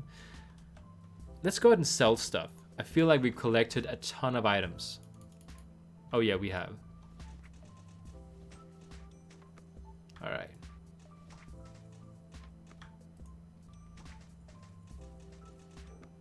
Okay, next one. You gotta stop writing curse words. I have to approve the messages then. Oh, I got some stuff. Okay, that one we already saw. Okay, we got a new glove. Let's go ahead and sell some things now. This song sucks because it's just the same melody over and over again. Oh, my friend is level 54 in Classic now. So he's almost max level. Like a huge dome covers an entire city. Oh, I think that's the, you know, when they made the Simpsons movie, they took inspiration from that movie. Sell, sell, sell, sell. I am not going to sell my emotes of harmony. A mode of harmony. Because they actually sell for a lot of stuff in the auction house. Even though it's from like way back. Bum bum bum. Is it all of these? Yeah. Let's go sell. I see how much gold I'm having afterwards. I think I had about 4,500 gold when I started.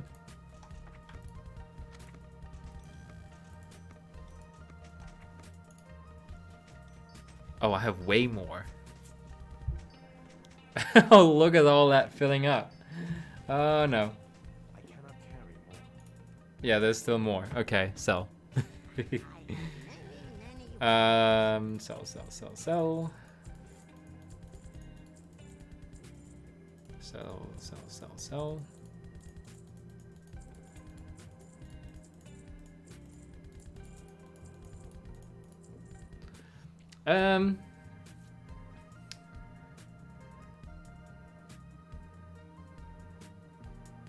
So much easier to one button click, it sells all. It can, wait, okay, I have to go further up. By the way, get auto seller add-on. It can auto sell all your epics under a certain item level and also whitelist some items you don't want it to vendor. Ah, makes it much easier. I'll have to look up for that add-on then. I also just installed a auction house add-on, or what is it called? Undermine journal, so I can look up stuff. Sell. Oh, don't sell that one. That's important. Wait, no, take that back, because I can open it.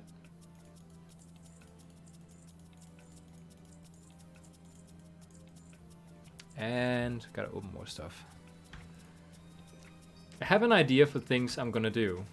So, just gonna go ahead and sell, sell, sell. I don't want to fill up my mailbox.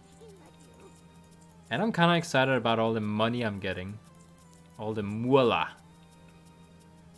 Okay, I think that's it. Now we just gotta open this box I have here.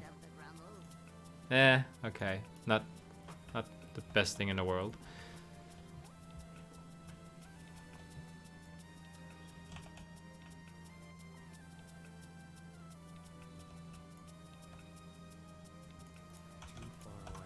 There we go. It will have an AS button when you talk to a vendor. Oh, so it's like auto sell. I'm guessing that's the abbreviations for. Okay, so what we're doing now. Where were we just at? We were just in Pandaria. I'm heading back to Pandaria. Ha! I could just have... Actually, no, I would have to walk all the way back. This is actually faster. Okay, so when you go to, I believe, Kunlai Summit. No, it's the Vale of Eternal Blossoms. There is ads, or just like mobs of enemies you can kill. And they have a small chance of dropping something where you need, I think, 10 of them to make a shard that you can use in order to bring down the shield of... what do you call it? A mount that is like flying around at the top of the map.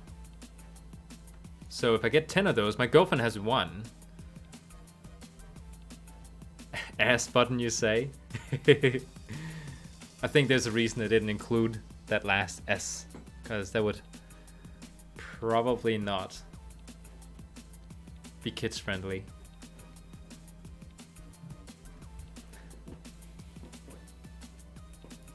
My friend sent a direct link in the chat. Let me just see. Direct link.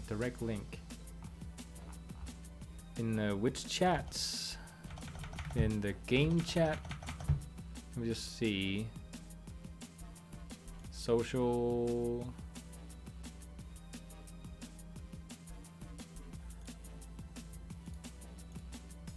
I don't see the direct link. It's not showing on YouTube, and it's not showing on my in-game chat, and it's not showing on Facebook.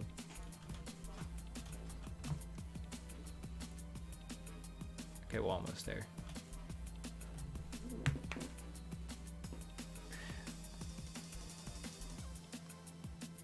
Oh, okay, so he's I think it blocked it because it's not showing it in the YouTube chat, at least not for me. Like, I'm looking up and down, it's not showing it. But you just send it in, yeah, it probably blocks it. So I'll open it up from inside here. Yes, open it. Download. Because that would definitely make things easier. Show in folder and add-ons. Insert. Extract. And there we go. Next time I open it, it should have it. Okay, so the idea is that there's a dragon that flies around the top here. I think it's a red dragon with lightning around it. Or like a shield. Yeah, it has lightning and a shield. And in order to go up there and kill it, to get the mount, do you need to kill it? I think you need to kill it. Like, you have to bring down the shield, so you have to kill all these mobs here.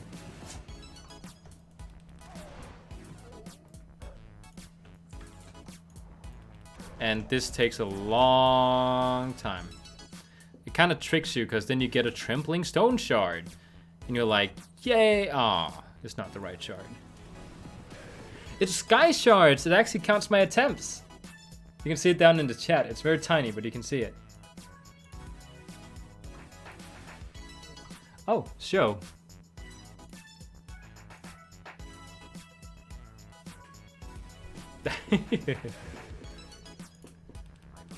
Every single time, even as, is something YouTube blocks. So, just keep that in mind. I had to approve all your messages. Yeah, so I have to have 10 of like these rare shards, like a sky shard. And then I can combine them. Everyone who tags him gets the mount. Which would probably mean that if I were to get a group together, I would be like the hero for a bunch of people. Can you give shards to other players?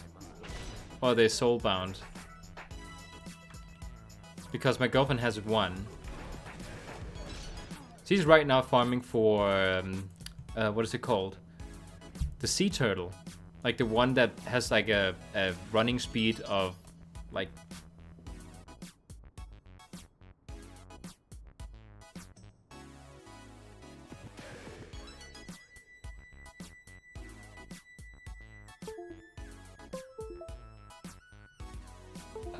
I don't know why it does that. That's the second time it's done it. You can sell tags for gold. Oh. Oh.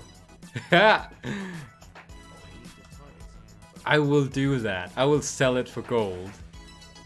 Oh, that's so cool. So when you say tag, what do you mean tag?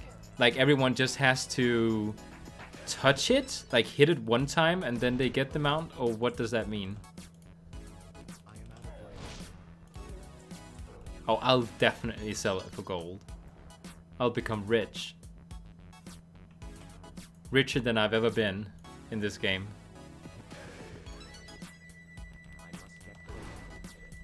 I also noticed that when I run around here, my cam is frozen. Oh, okay. Wait, let me just go ahead and fix it. Okay. I'll just stop and then start the stream again to fix it. I think it should be fixed now.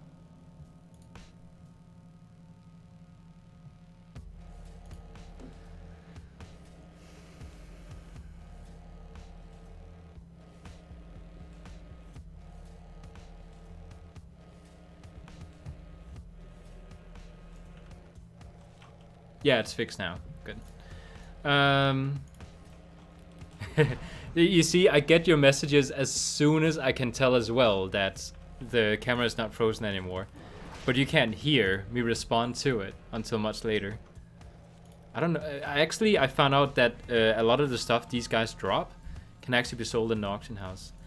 So my friend says that in order to tag the rare, you have to either hit the rare, or you have to, after one person hits the rare, heal that person, and then it counts as a tag. So I will keep that in mind.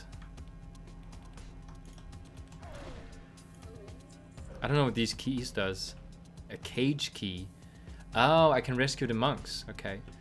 There's also these small weird runes on the side of the wall. I don't know what they do. Activate, and then what?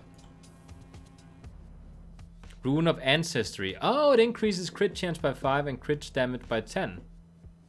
Neat. By the way, I love this ability here.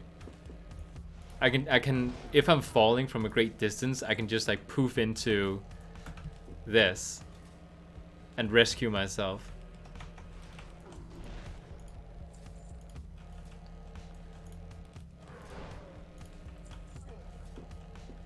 Okay, I think I farmed this area. Let's head out. It's a bunch of keys. That's not the ones I need though. Is it internal to prevent stream sniping, etc.? Intentional? What do you mean? What is intentional? The frozen cam or something? Okay, didn't get anything. Mist and Pandaria drops can be so lucrative for gold. Yeah, they can. I learned about the Undermine journal for the first time ever when my girlfriend and I went through this area to try and get these shards. And we found out that some of the stuff that dropped for us sold for 50,000 gold in the auction house. We spent hours running around here and getting a lot of lucrative stuff. But I never got it sold just because I never really put it up in the auction house, which I'm regretting now. I also think it's just like something that people rarely buy, but you just need one sale to earn back all the gold that you spent putting it up in the auction house.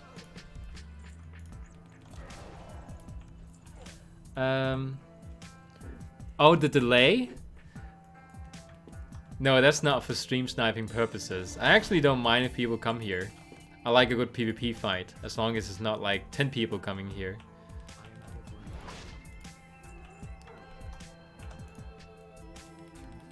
There's a reason I'm walking around with war mode on. Because I'm not a sissy. I'll enjoy a good fight. Even if I lose. Oh, there's a Mode of Harmony. Those sell for quite a bit. I will always pick those up. Because those, like when I put them up in the auction house, those are always the first thing to get sold. Oh, Ancient Key.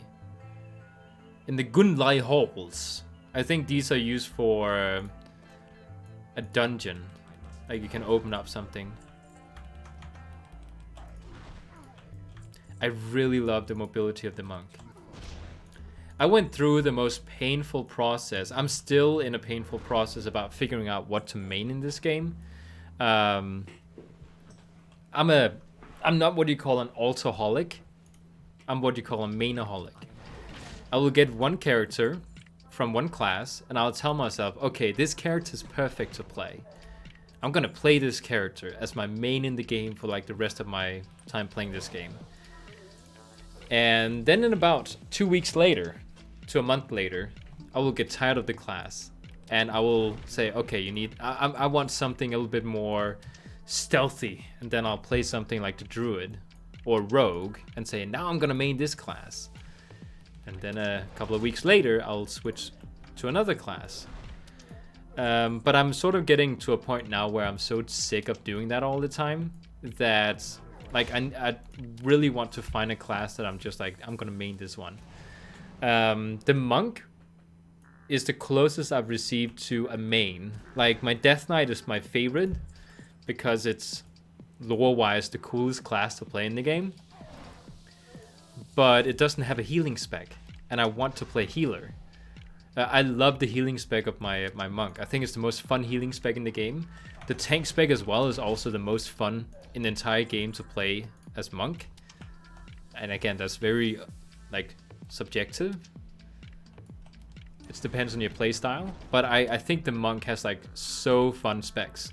The problem though I have with the Monk, or at least used to have with the Monk, is that the DPS spec is very difficult to figure out in PvP. And I would always perform very bad as Monk in PvP. Until about 2 weeks ago, I realized that looking at my Monk and then looking at my Death Knight, the Monk and Death Knight are the closest similar two classes, like when it comes to the Death Knight and the Monk.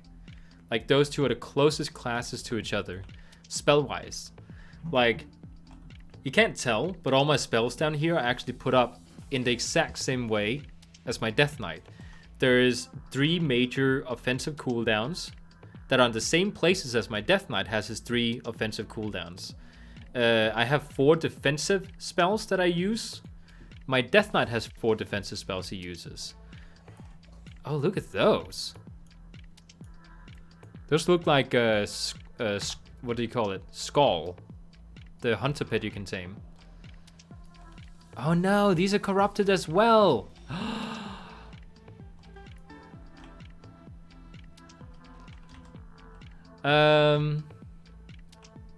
So yeah, I've been experimenting a lot when it comes to like what to main in the game. I've been all the way through almost every single class in the game. Oh, what is this? A treasure. I'll pick this up too. What is that? It's just stuff. But the only reason I didn't want to play the Monk was because like PvP wise I couldn't figure him out. Like I said, until I found out he was similar to my Death Knight. Because then I put up all the spells, same way as my Death Knight, and I went to Arena one more time, and I dominated the fight. And then I went to a second one, where it was me against 2 other people, because my teammate decided not to join the game. And I didn't win, but I was surviving for a long time, and putting up a good fight. I almost killed the Rogue in that fight. So it was just 1 against 1 suddenly. So I suddenly found out how to play the Monk. That's what I'm trying to get to. And now I think all the specs with the Monk are like fun. Because the DPS spec is the most important spec to have fun with. Like all the other specs are like second.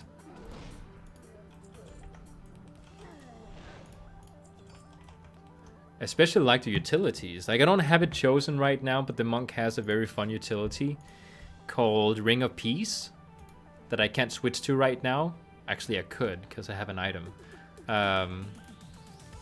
And it basically, like if you're playing in a match like Battlegrounds or something where it's many against many players, and you play on top of a mountain or something that has a drop that kills people, I can push them over the edge, which is fun. Kind of like the Shaman can. The Shaman has a really fun ability there as well, where you can like put down, like everyone that's attacking you like gets pushed away like really far. That's fun too. Okay, so people have been writing in the chat and I've been ignoring it. I usually put a crazy amount of mats on the auction house and I get a good amount on them. Mats? What is mats? Black Blades, go gank him. Yeah, he's Alliance. He's the guy who has kept me on the Alliance side. Because I have Horde characters as well. My girlfriend as well, she likes the Alliance because of the aesthetics of the Alliance. She likes that there's role players running around Stormwind City, which is a lot of fun. It is a lot of fun. I'm playing on a roleplay server, so it is definitely like, it brings life to the game to see people roleplay around you. Even if you're not a roleplayer yourself, it's fun. I'm wasting time. It probably annoys some of you watching that I'm running up to 2 enemies that stands right next to each other. And instead of killing both of them and then just looting one time, I kill one, loot, and then I kill one, loot. And it's like, it's a waste of time. Oh, materials. But look at female blood elf. Yeah, those are very popular to play. Okay. Oh, there's one more guy. Can I? Oh yeah, they die really fast from that. I can do ranged. Okay, so I think I sort of did this area. Let's try another area. I do believe if we go to where the wall is. Oh, there's 2 here. I don't know what those coins do. I'm picking them up either way because they probably do something.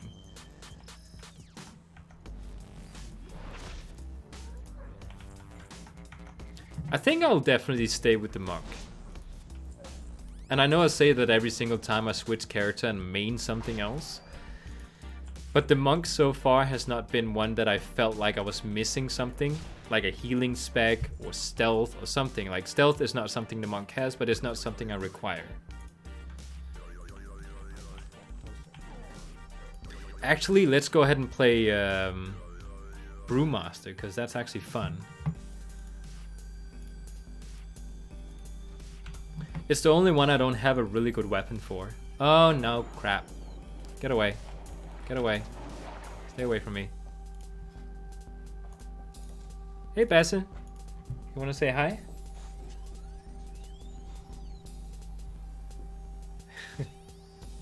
Oh, you shit. Handsome boy. You like being on stream?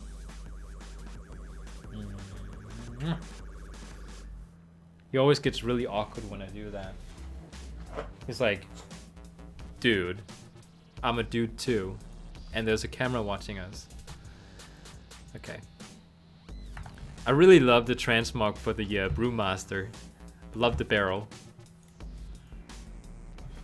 As a player who play PvE only, PvP concerns me because I feel like as a fresh spawn, I'll be bullied and ganked till I get tired of it and turns me off PvP. Any tips or suggestions? What do you mean by fresh spawn?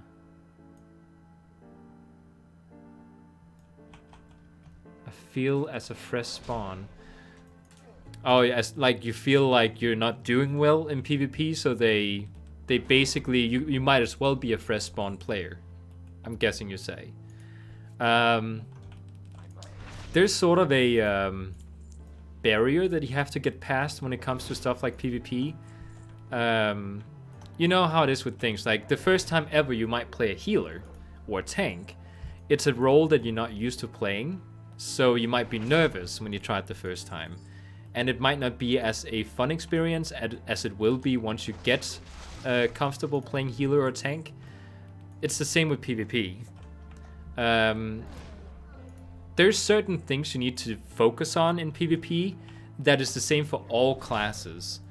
And once you have that learned, it doesn't matter if you pick up a completely new class you've never played before. As soon as you learn how the class sort of functions just with the spells when it comes to damage wise, it's the same. Like it's basically the same. So there's certain like fundamentals that you just need to learn. Like look at my spell bar.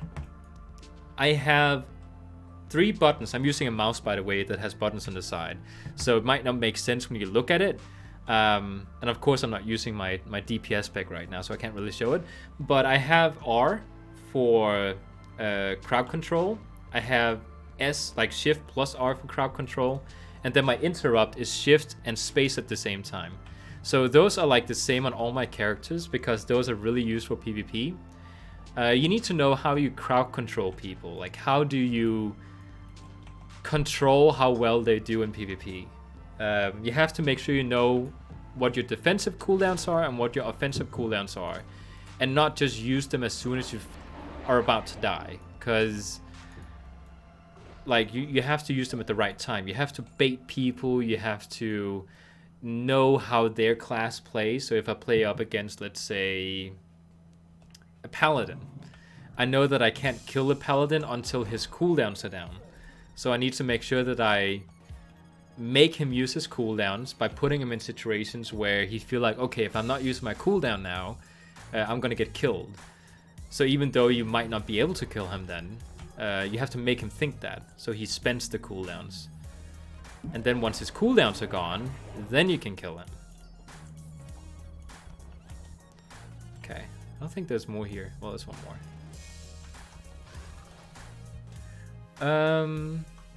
Like a new character entirely. Like, are there any things to keep other players from consistently killing you to start off? Know what type of class you're playing. Like, if I play my monk, I know that mobility is the strength for this class. So what I'll do if a person comes over to me is essentially, and I feel like I'm in danger and I need to control the fight. If I feel he's about to dominate me, I'll put a stun on him and use my monk's ability to get away, essentially, you know, because we have so much mobility. Run behind a pillar, use my circle of peas that we can talent into, place it so he can't get to me. You know, if you want to get away and heal, for example. You can't, in a PvP fight, if he's attacking you, just start healing like this, because he will hit you as much as you heal. So that's not going to work that way. We need to get Bessa a top hat and a monocle. Let me queue up for an arena fight and I'll try and talk you through it, what my mindset is when I play. Do keep in mind I'm still new at the monk, but like I said, once you get the fundamentals down, it is sort of a it's sort of the same all over. I'll just choose a random arena skirmish. The queue times are really short for arena, so you get queued up instantly, basically. Let's wait and see. It's hard to tell, like, talk about, like, how you're supposed to do PvP to not feel like they're just kicking you around and bullying you. Because I understand what you mean about getting bullied in PvP. Like, if you feel like they are just completely controlling you and you're just, like, you don't know what to press. Because what do you do to like, get good at PvP? It's definitely not the same as PvE. Like raiding and stuff. Your rotations for your spells, completely different than raids and dungeons.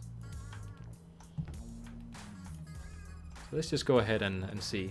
There should be, yeah, it's less than a minute queue time. So I should be queued up anytime now. There we go. Now, the thing about random arena skirmish is that sometimes you get a teammate that just doesn't want to join, even though he queued up. So you're like 1 against 2. So let's see.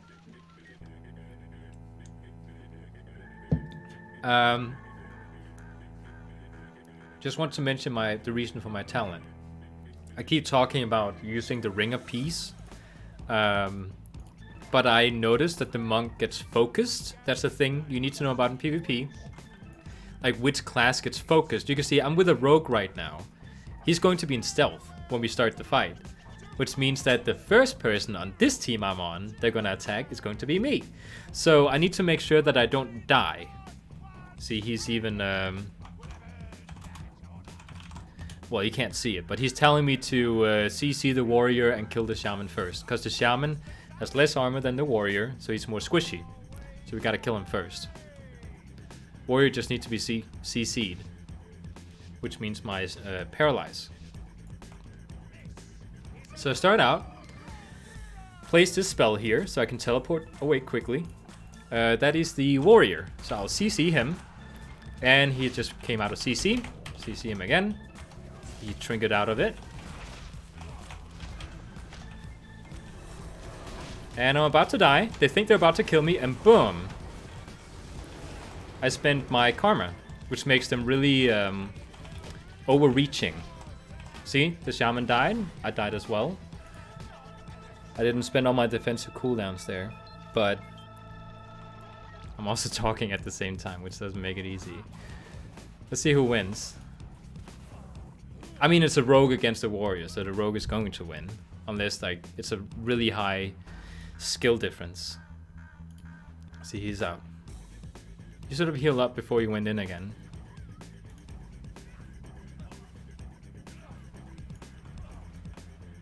And again, sometimes arenas just doesn't go your way. Hey, victory! I didn't deal a lot of damage, but again, like I said, I got focused from the start, so all the stuns and crowd control was on me when I started the match. Let's see if we can join one that doesn't have a rogue. Rogues is usually not... It's a good class for PvP, but it's usually not that good if you're with a rogue or if you're playing against a rogue.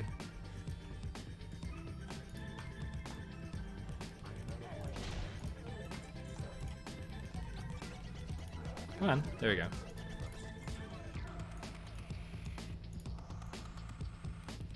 I have killed 146 enemies without getting a drop. Imagine if there's an area here that you don't get the shards from, and I'm walking around farming it. Yeah, hope that's not gonna happen. Let's get that thing. I'm getting the what are they called? Windwool cloth, because we need to use them to craft bandages for getting the dragon mounts. My Death Knight is the one that's closest to unlocking them, so I don't think I'll go for the mounts with my monk. Oh, there we go. Exciting. I love PvP. Ah, it's another monk. Is it the same? Yeah, it's the same monk. The same rogue, not monk. Rogue. Oh, that's greeting.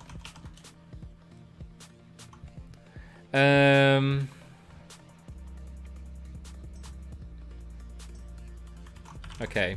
The mage and the hunter are very similar to one another. So, like, the mage has better crowd control. So we're probably going for the mage first. I'm going to crowd control the hunter then. Oh, the Netherwing Drakes. No, I haven't gotten those. I have one of them, I think, for doing the raid achievements. Hexweave bags. I think they sell on the auction house. I buy them, I think, if it's the ones that I'm thinking about. Okay, let's actually try and focus this time. This area over here is better for me as a monk, because I can place that right there. Okay, that's the mage. And that's the hunter, so again, burst, burst, burst. And cooldown, if I can. There we go. And I died. I'm showing how to PvP and I can't survive. Well, they are pretty strong. What are we like? How much health do we have? It's an okay team against one another. Defeat. I dealt no damage. Let's try again.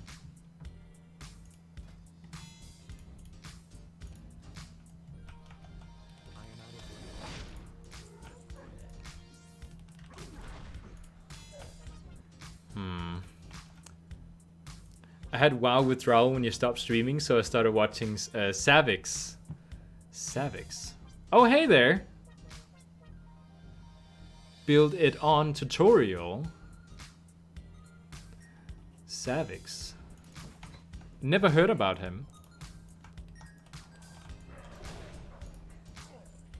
Does he stream on YouTube or does he stream on Twitch?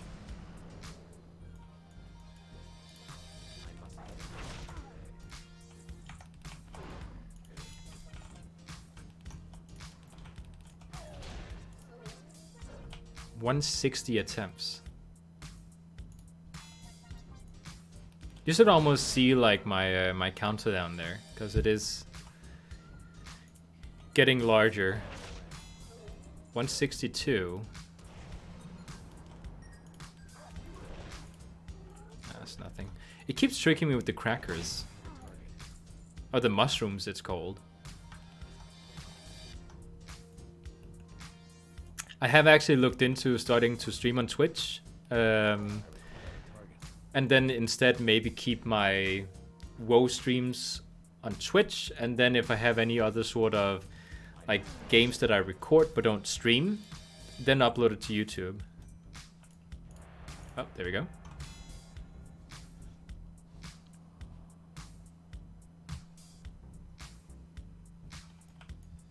Ah, different team. Okay. This means that this time I'm not going to get focused. Because we both don't have stealth, first of all, but he's also a destruction warlock, I'm guessing. Let me just double check. Yeah, he is. So they will kill him first, because if they leave him alone, then we're going to just dominate. And again, it's a mage and a hunter team we're going up against now. So if it's the same team as before, we should be going for the mage, because the hunter was pretty geared. Like, he had like a health of like 270 or something, which is quite a bit more than I have. So he has really good gear. So he has to be CC'd first.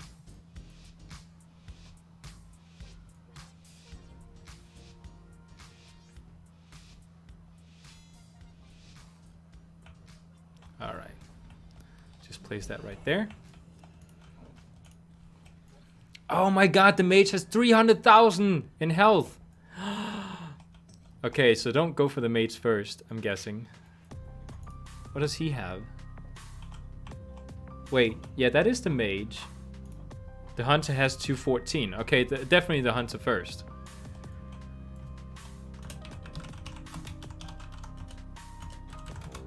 CC mage.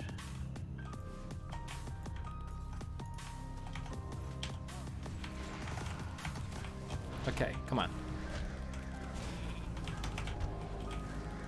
Cooldowns. Let's get the hunter. Come on. And he's going defensive, which means we gotta switch. And his defense should be off now, so we'll go get him. There we go. They're not focusing me yet, so this time I'm actually surviving. He's dead. No, it's not up. I can't see because my microphone is in the way. See, he's running away.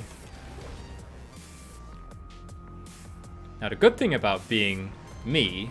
Oh, it's 1 against 1! Awesome! He has a lot of health, though. Okay. Gonna run over to him, and boom! Using Karma, so it's gonna attack him back. He can't touch me right now, basically, so...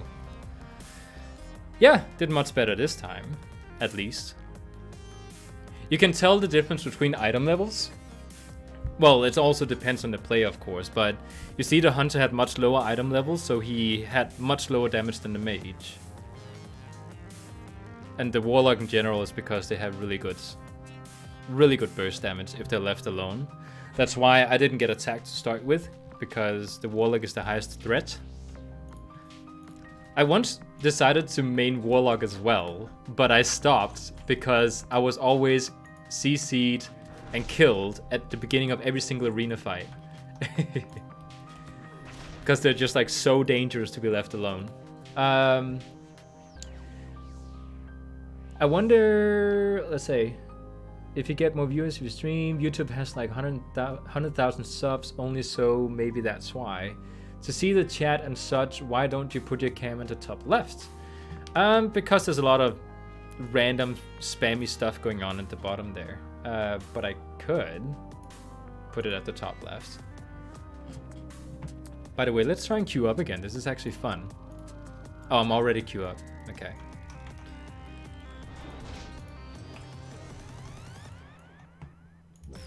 One thing I'm still getting used to with the monk is that I have 3 defensive cooldowns and I only ever spend 1 of them.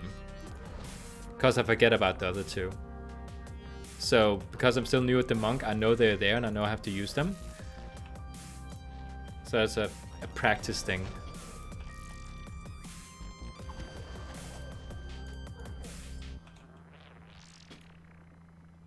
It would actually be kind of cool. You can actually, if you like zoom in, you can see the attempts I have down there.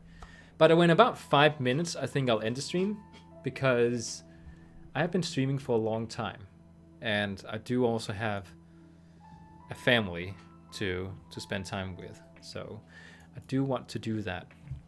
Oh, Nito! This is the healer.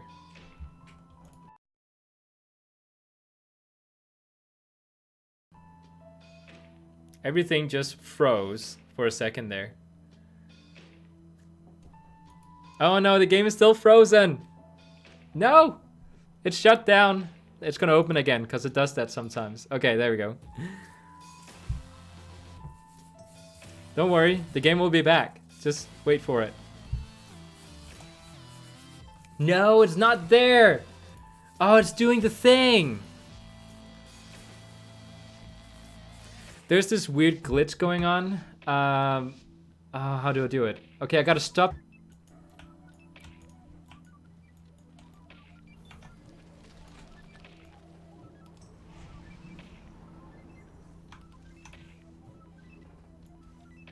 It is still not working. I'm sorry. This match is just like, you can't see anything that's going on here. I'll just kill these guys really quick and I have to restart OBS, I think. Okay, defensive cooldowns, boom, boom, boom.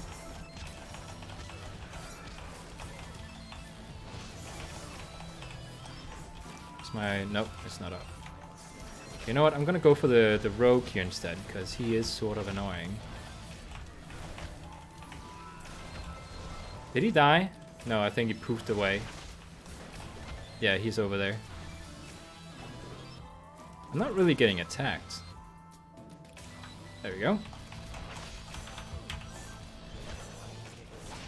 Should CC the healer. Again, I know you guys don't have any idea what's going on.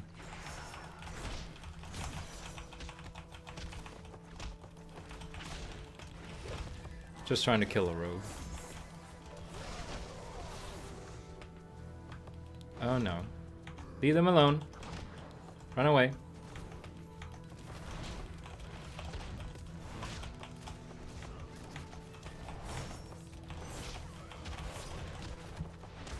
They keep rooting me.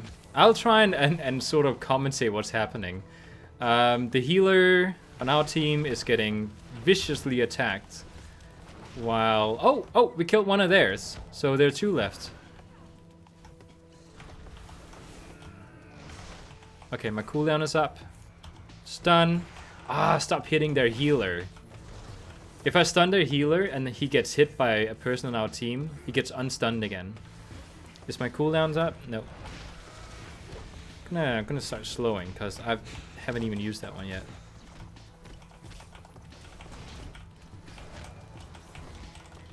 Yeah, you're not gonna be able to keep up here. Let's go ahead and acid right, shoot him. There we go. Blow him away. Can I stun the healer?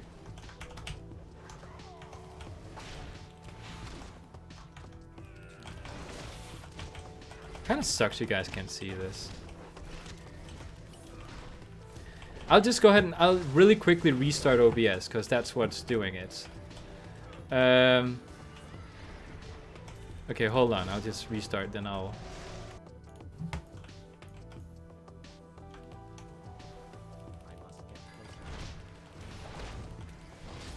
I don't think it's OBS's problem. I think I need to restart the entire game.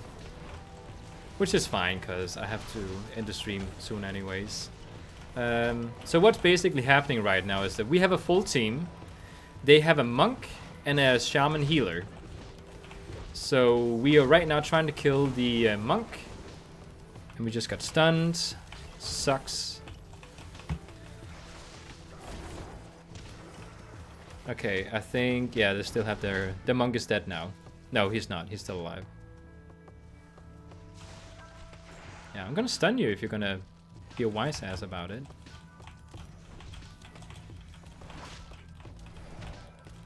I have all my defensive cooldowns up. They're trying to isolate us and do one, like 2v2. That's not gonna happen. He's a tank spec! No! Really? Tanking in PvP is like... Well, it's okay when you're on a 3v3 team. But if you're like 2v2, tanking is like the worst thing you can do in arena. Because you're screwing over your teammate. Okay, let's stun all of them. There we go. They are really persistent. Like, he's really high item level. This monk. So even though it's 3 against 2, well, and he is also a tank, so it takes longer to kill. He's not gonna kill us though, because they have like low damage as tanks. Oh, he's about to be dead. Let's just use karma. Oh, he used karma. Don't hit him. Wait, no, that's my karma affecting him.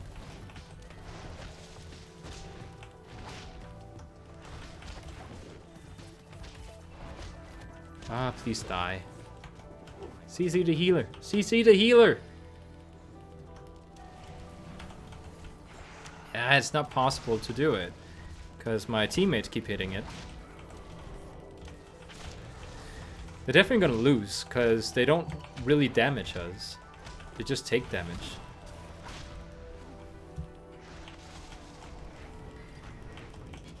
Yeah, you're not gonna run away now. Just keep drinking your brews. Suck as a tank. Oh, I stunned you. You're gonna die. Come on, kill him. Kill him, kill him, kill him, kill him. No. No. Don't heal. Kill him. It must be very exciting just listening to me saying kill him, kill him, kill him. The tank is dead now, so now we just need to kill the healer.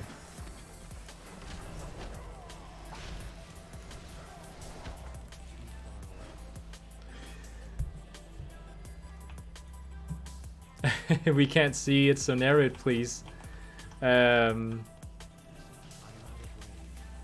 Sure thing. Thank you for watching the stream, Short Gaming. I'll just have some fun just teasing the healer, because he's the only one left. I keep getting rooted. Ah, it's his totems. He's just behind there. Okay.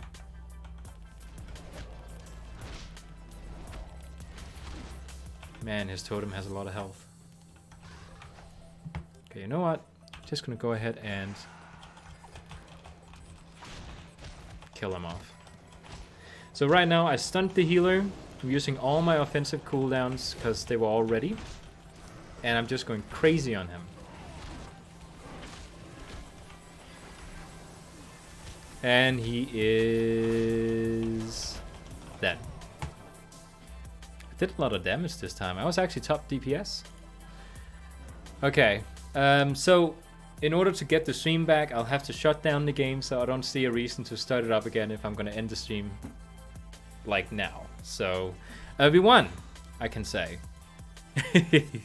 You should have seen me, it was amazing. I was like doing 1v3 and it was only me left on the team and I was CCing the entire like group and just like doing top damage. Trust me, it's not a lie. Okay, so I'll just say thank you for watching. It's nice to see there's so many people watching the stream, even though there's nothing to watch. So thank you for watching. I'll go grab some dinner, and I hope you guys have a good evening too, if it is evening at your place. So.